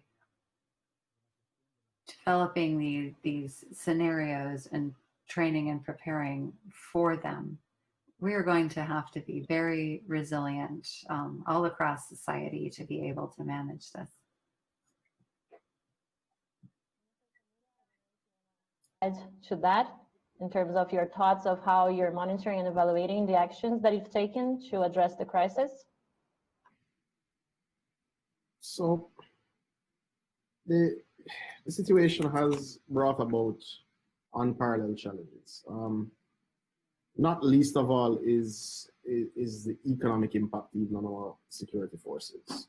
Our economic recovery, though well noted and well regarded over the last 5 years in Jamaica, was fragile. We were standing in pretty tenuous circumstances. Now, through our economic recovery, we've been able to invest significantly in our security forces, our security apparatus, and we've targeted public safety as one of the major goals of what we're trying to achieve. At the end of the day, we want our citizens to be safe. Now, comes along COVID in March, and the focus of our security officers had to shift. Now, monitoring what you had limited capacity to do before, which was a crime situation, and then moving into other operations which involved public safety, but certainly an element of public safety that our security forces wouldn't have had to deal with within their lifetimes, which is the COVID impact, is definitely challenging. Now, the impact on the monitoring has been done at the highest levels of government, obviously. I mean, it has engulfed all governments of the world, and certainly not least of all small states like Jamaica. So the security impact has been monitored by the cabinet every single week. And we've found good information flow, which we believe has allowed us to do what is situationally appropriate. The Prime Minister has been very clear that he wanted us to protect lives and livelihoods. So we don't believe we have gone too far with any of the measures we've put in. And we don't believe that we've created measures that put our security forces at odds with the populace that they're trying to serve, that they're trying to protect. And it's been a situation where we've monitored and made changes and adjustments virtually every 2 weeks based on what we have seen. It's a credit to our security forces, but the big challenge has been stretching them so thin. Monitoring curfews, monitoring communities which are closed down when you really need them to be out fighting gangs. It has been a challenge, but the monitoring mechanism we believe has worked, where the team of our Jamaica Constabulary Force has fed information right up to the policy level, and that has allowed us to make decisions that we believe are situationally appropriate. Thank you. Muchas gracias, viceministro y ministro Samuda, por. Thank you, Minister and Vice Minister. Right now, this is a regional forum, the OAS. It's the main policy and political forum in the region, and we like to share good practices and encourage cooperation amongst countries. And so since we have representatives of different countries, and if the Minister of Guyana would like to join in the conversation, to ask you, in your opinion, what is the importance of regional cooperation in times like this, the COVID-19 crisis? What can be done, these good practices we've heard about that can be replicated, sharing of different tools? Perhaps you could give us your opinion. Maybe we can start with the Minister of Jamaica or the Vice Minister of Ecuador. Would either of you like to start? Well, we can go in the same order if that's okay with you. I would like to begin with addressing the concerns we heard expressed by the Secretary General. This pandemic is not one that can be managed on an individual basis, meaning country by country. It's got to be done in a comprehensive way. We have to complement and supplement efforts, all of the countries in the region. Of course, each country has its own particular characteristics, but we can certainly learn from one another. And this is why I believe that this opportunity offered by the OAS and to the member states, it's good for all of us because we can all hear about the different actions being implemented by the different countries, some good experiences as far as managing the pandemic is concerned as it relates to public and citizen security and safety.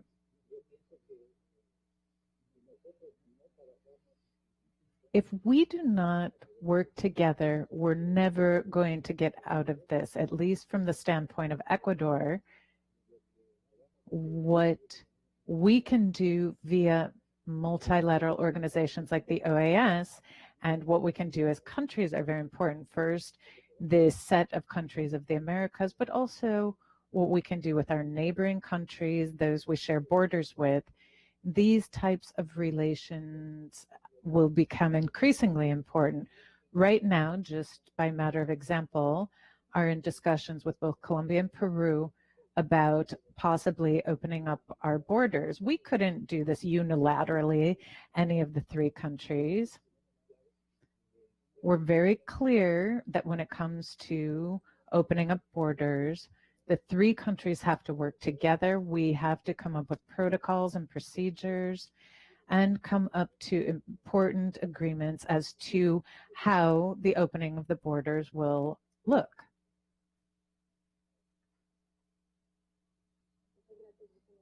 Thank you, Vice Minister. That as well? So I think my colleague, Vice Minister from Ecuador, is 100% correct. This is, as the Secretary General would have said, a matter for all of us to deal with, and it has to be dealt with in the spirit of family. It has to be dealt with in the spirit of teamwork and togetherness. It's a global issue. Jamaica has always been committed to the spirit of multilateralism and bilateralism, and we certainly wish to applaud the OAS for bringing this grouping together while we examine what measures work and which ones don't, and to take lessons certainly from our brothers and sisters right across the region.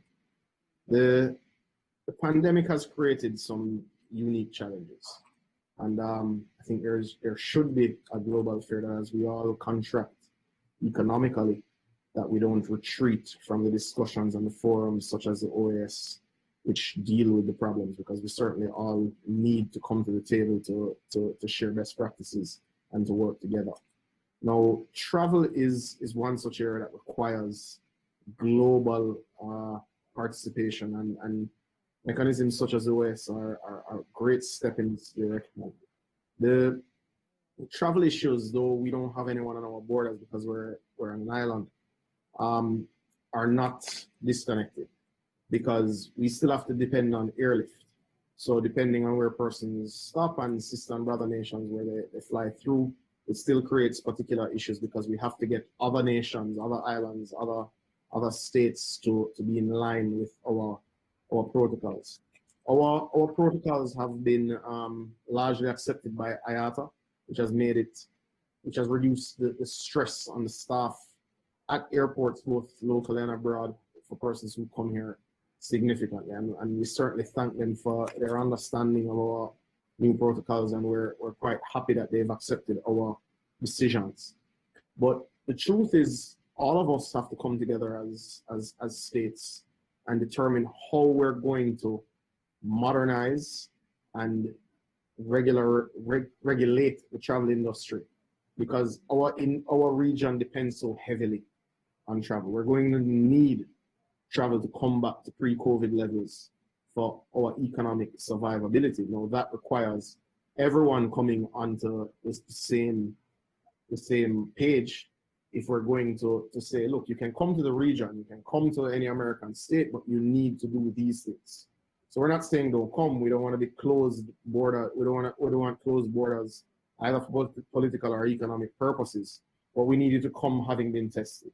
We need you to come understanding that when you go to different states, some states will require you to get tested when you land, some will require you to quarantine for a few days. But we ask you to respect and understand our mechanisms. Now, these will only affect us as a group if we stand together as a group. Otherwise, individual members who have unique challenges will face harder times economically if we don't stand together as a group and say, look, these are the issues and these are what we need to do to mitigate spread amongst our people, because all of our health systems are under pressure. So we ask our brother and sister nations to understand what we have to do, and we ask you to not just respect it, but to implement similar measures so that we all can survive and stand together. Thank you. Gracias, ministro Samuda, y gracias, viceministro Pazmiño. Creo que tenemos. Thank you, Minister Samuda and Vice Minister Pedrinzo. I think we have a bit more time for another question. So from your leadership positions, I would ask you, what are the lessons learned to enhance the capacity to manage the crisis? And of these lessons learned, how are you going to apply this learning to future crises should they arrive? How would we tackle them? And how are your ministries adapting to the new reality?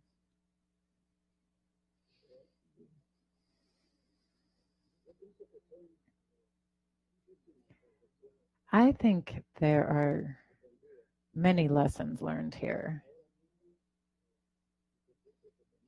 Right now, I think one of the challenges lies in making the most of these lessons.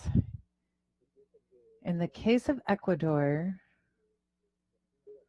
one of the things that has become patently clear to us is the importance of information and data.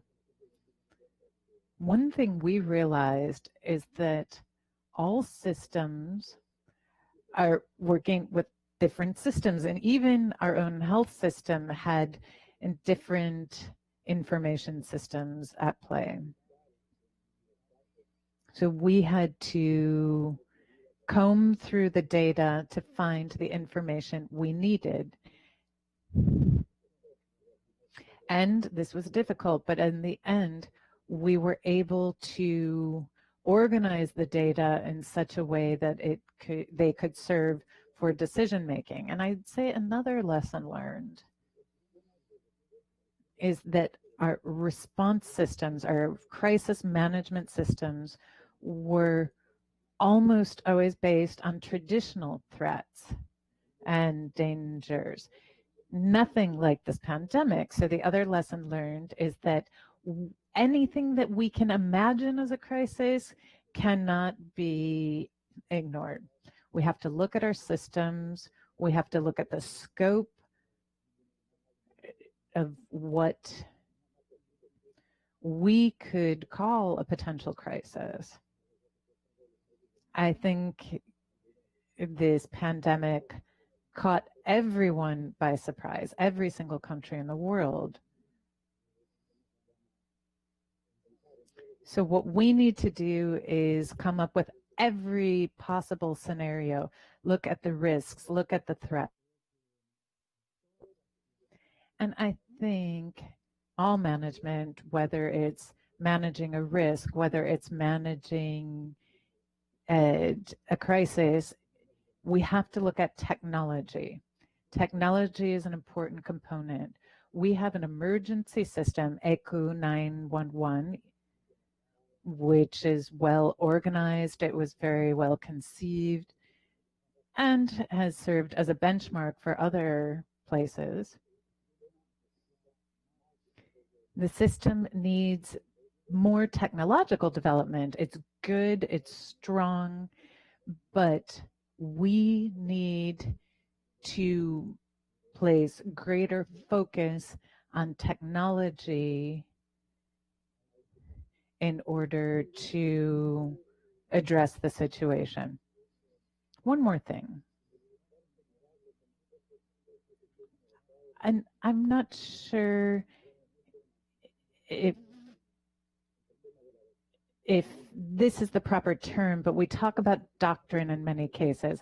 I think we have to make greater efforts to ensure that our emergency response systems are well aligned in terms of how we want the system to operate at any given time. So knowledge and information that all those involved have to have mastered and ensure that it's part of the management based on practical experiences or exercises. So we have to rehearse, we have to practice. That is something that we need to do. So I would say in general terms, those are some of the lessons learned. The one I just mentioned may not be as relevant as the others, but it's still important. Thank you. Thank you, Vice Minister Patrizmo. And as you noted, the emergency systems in the region, as you know, ECO 911 is one that is known throughout the region. And you were part of the MISPA process and the technical working group. By the way, all of the presentations that we had today will all be made available in the virtual community for emergency services of the Americas. So those your documents will also be there. All of the documents related to COVID-19. Minister Samuda, I will give you the floor to respond to the question as well. So I think the two lessons that we have to consider are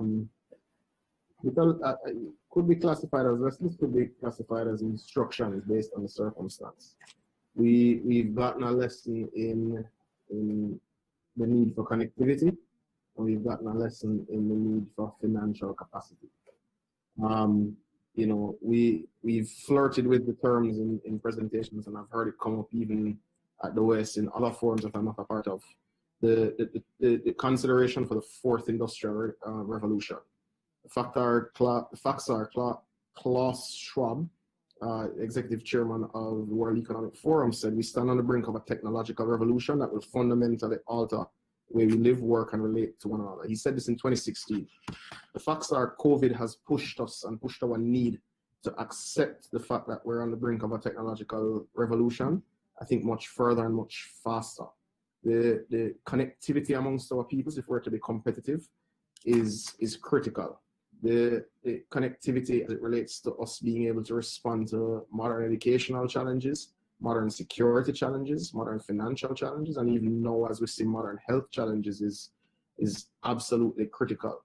The impact on our security forces is nothing that we could have seen coming, and certainly embracing and being further ahead in our technological development would have made our security forces much better prepared to deal with these issues. And I say that against the backdrop that I think that within very trying circumstances, the men and women of our security forces have done exceptionally well and put out many more man hours than one could have contemplated them investing in the protection of all of our citizens and the implementation and enforcement of the measures under the Disaster Risk Management Act. The other point which cannot be ignored is that in many ways the region has not had infrastructural challenges, it's not had health challenges, it's not had many other challenges as we like to list it. These have been results of weak fiscal environments that we've all as a region have had to deal with. Now, the financial recovery in Jamaica for the last 5 years has prepared us to be able to deal with the initial wave of COVID, and it's why we've been able to stand up without significant financial fallout in how our government services have fallen, but it has derailed the economic investment program that we had put in place into our security forces. So we're 6 months behind in the rate of investment that we would have expected to continue as we modernized our security forces to deal with significant challenges. We've had a problem with violent crime for longer than I've been alive. And I think over the last 5 years, the investment has kept pace with the scale of that challenge. What COVID has done has reduced our ability to invest. It has increased our need to connect ourselves technologically for our security forces.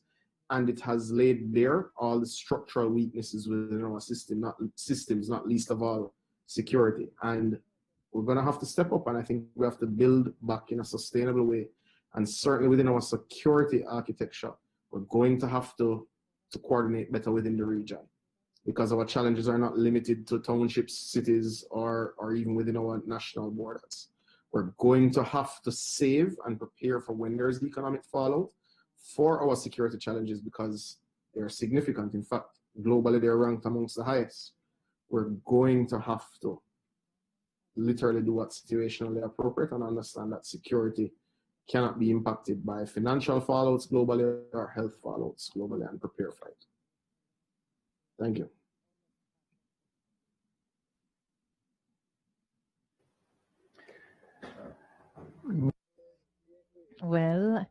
looking at the time, first, I would like to thank Minister Samuda for your response.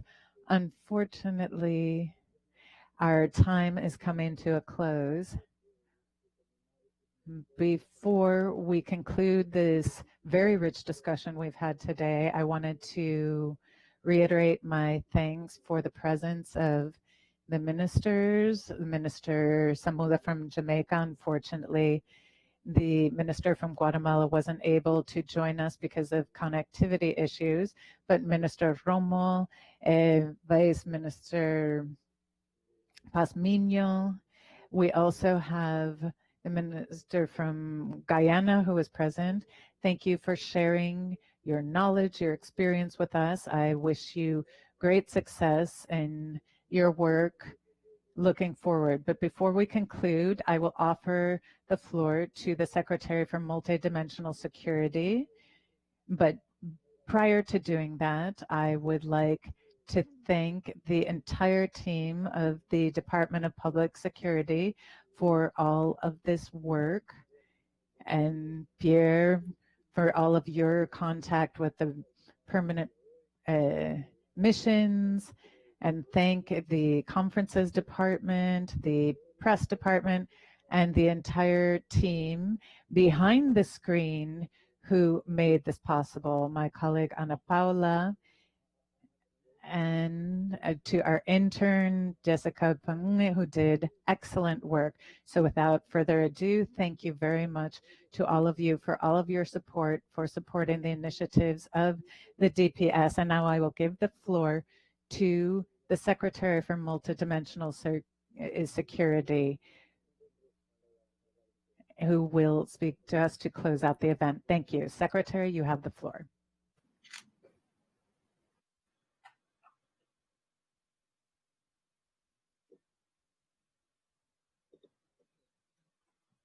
Thank you.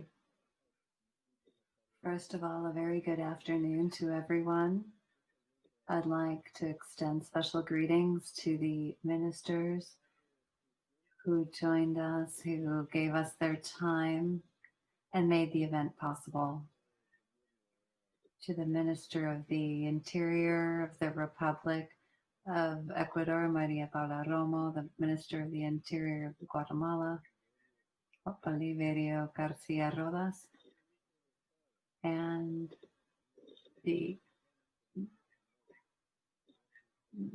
Minister Matthew Samuda from the Ministry of National Security, and the Vice Minister of the Interior Ministry of Ecuador, Pazmiño. I'd also like to take the opportunity to extend my thanks to Secretary General Luis Almagro for his warm welcoming remarks. It's a true honor to be able to address all of you at such an important event. As we have seen, COVID-19 and the measures adopted to stop the spread of the virus have affected social, labor, and other relationships in the country. There have been impacts from travel restrictions and movement restrictions, and all of this exacerbates the challenges for the services provided by our countries, and it has increased the work for the security forces in our country.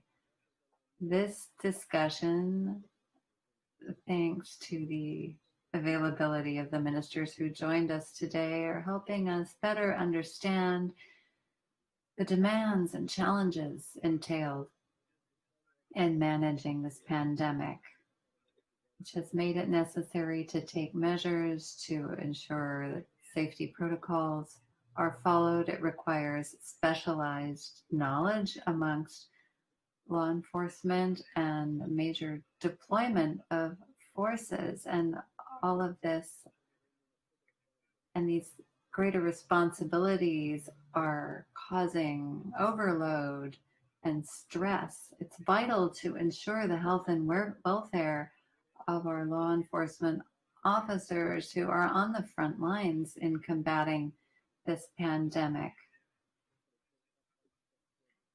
It is therefore vital to provide the training and the tools that they need to do their work according to standards of appropriate use of force.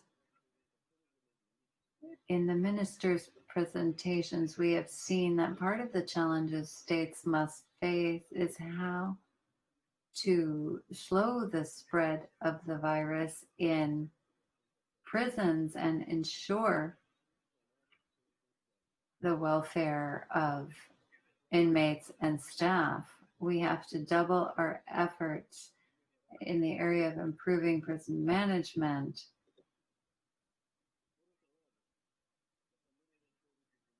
The COVID-19 pandemic has produced and will continue to produce major changes in the realities our countries face. We cannot ignore the increase of cybercrime and the trafficking of medical materials. It's clear that owing to lockdown and distancing measures, the use of the internet has increased, but that has entailed an increase in online cons and other misuse. And on the health front, criminals are taking advantage by trafficking health materials, creating new routes for drug and weapons trafficking. And additionally, the serious economic and social crisis is undoubtedly increasing the social vulnerability of the most marginalized groups in our societies, enhancing the risk factors associated with crime. We must be clear the pandemic is requiring us to design new public safety strategies in order to address these phenomena. These strategies must be comprehensive and evidence and based and data driven, ensuring that we can prevent and tackle crime and protect victims within the human rights framework. It was with great satisfaction that I listened to the ministers who provided practical examples and experiences that have produced results in combating this pandemic. I reaffirm the commitment of the Secretariat for Multidimensional Security to continue to support the member states in their efforts, including the effort to compile experiences and programs for purposes of replicating them across the region. Based on the experiences shared today, we will be able to identify other good practices and compile experiences that can help deal with the second wave. Through our departments, the Executive Secretariat, the Inter-American Drug Control Commission, SACAD, the Secretariat, SICTE, the Department Against Transnational Organized Crime, and the Department of Public Security. We'll have a multidimensional approach to helping the member states have stronger, safer communities, tackle the challenges presented by this pandemic and the many other challenges in the security arena. We must highlight the brave efforts of public safety and law enforcement officers, the creativity applied in finding ways to address it. I would like to extend my thanks to the team of DPS for how well they organized this event, and everyone in the conferences and press departments and the interpreters that made it possible for us to have a fruitful dialogue today. I am convinced that in times of crisis, as we face this invisible enemy that respects no borders, multilateral cooperation is highly valuable. Thank you once again to the authorities who joined us today and the participants who are also sharing in this perspective. Thank you from me.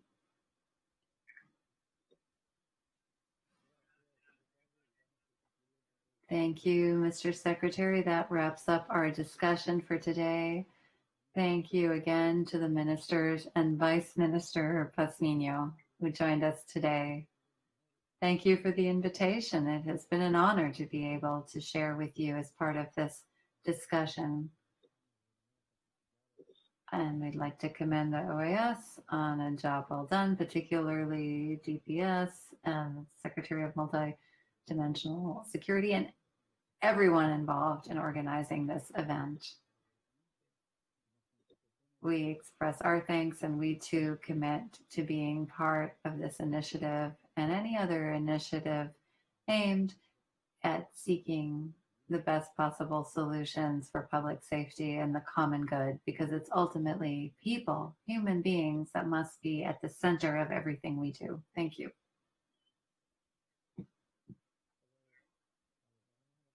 Goodbye. We'll see you all next time.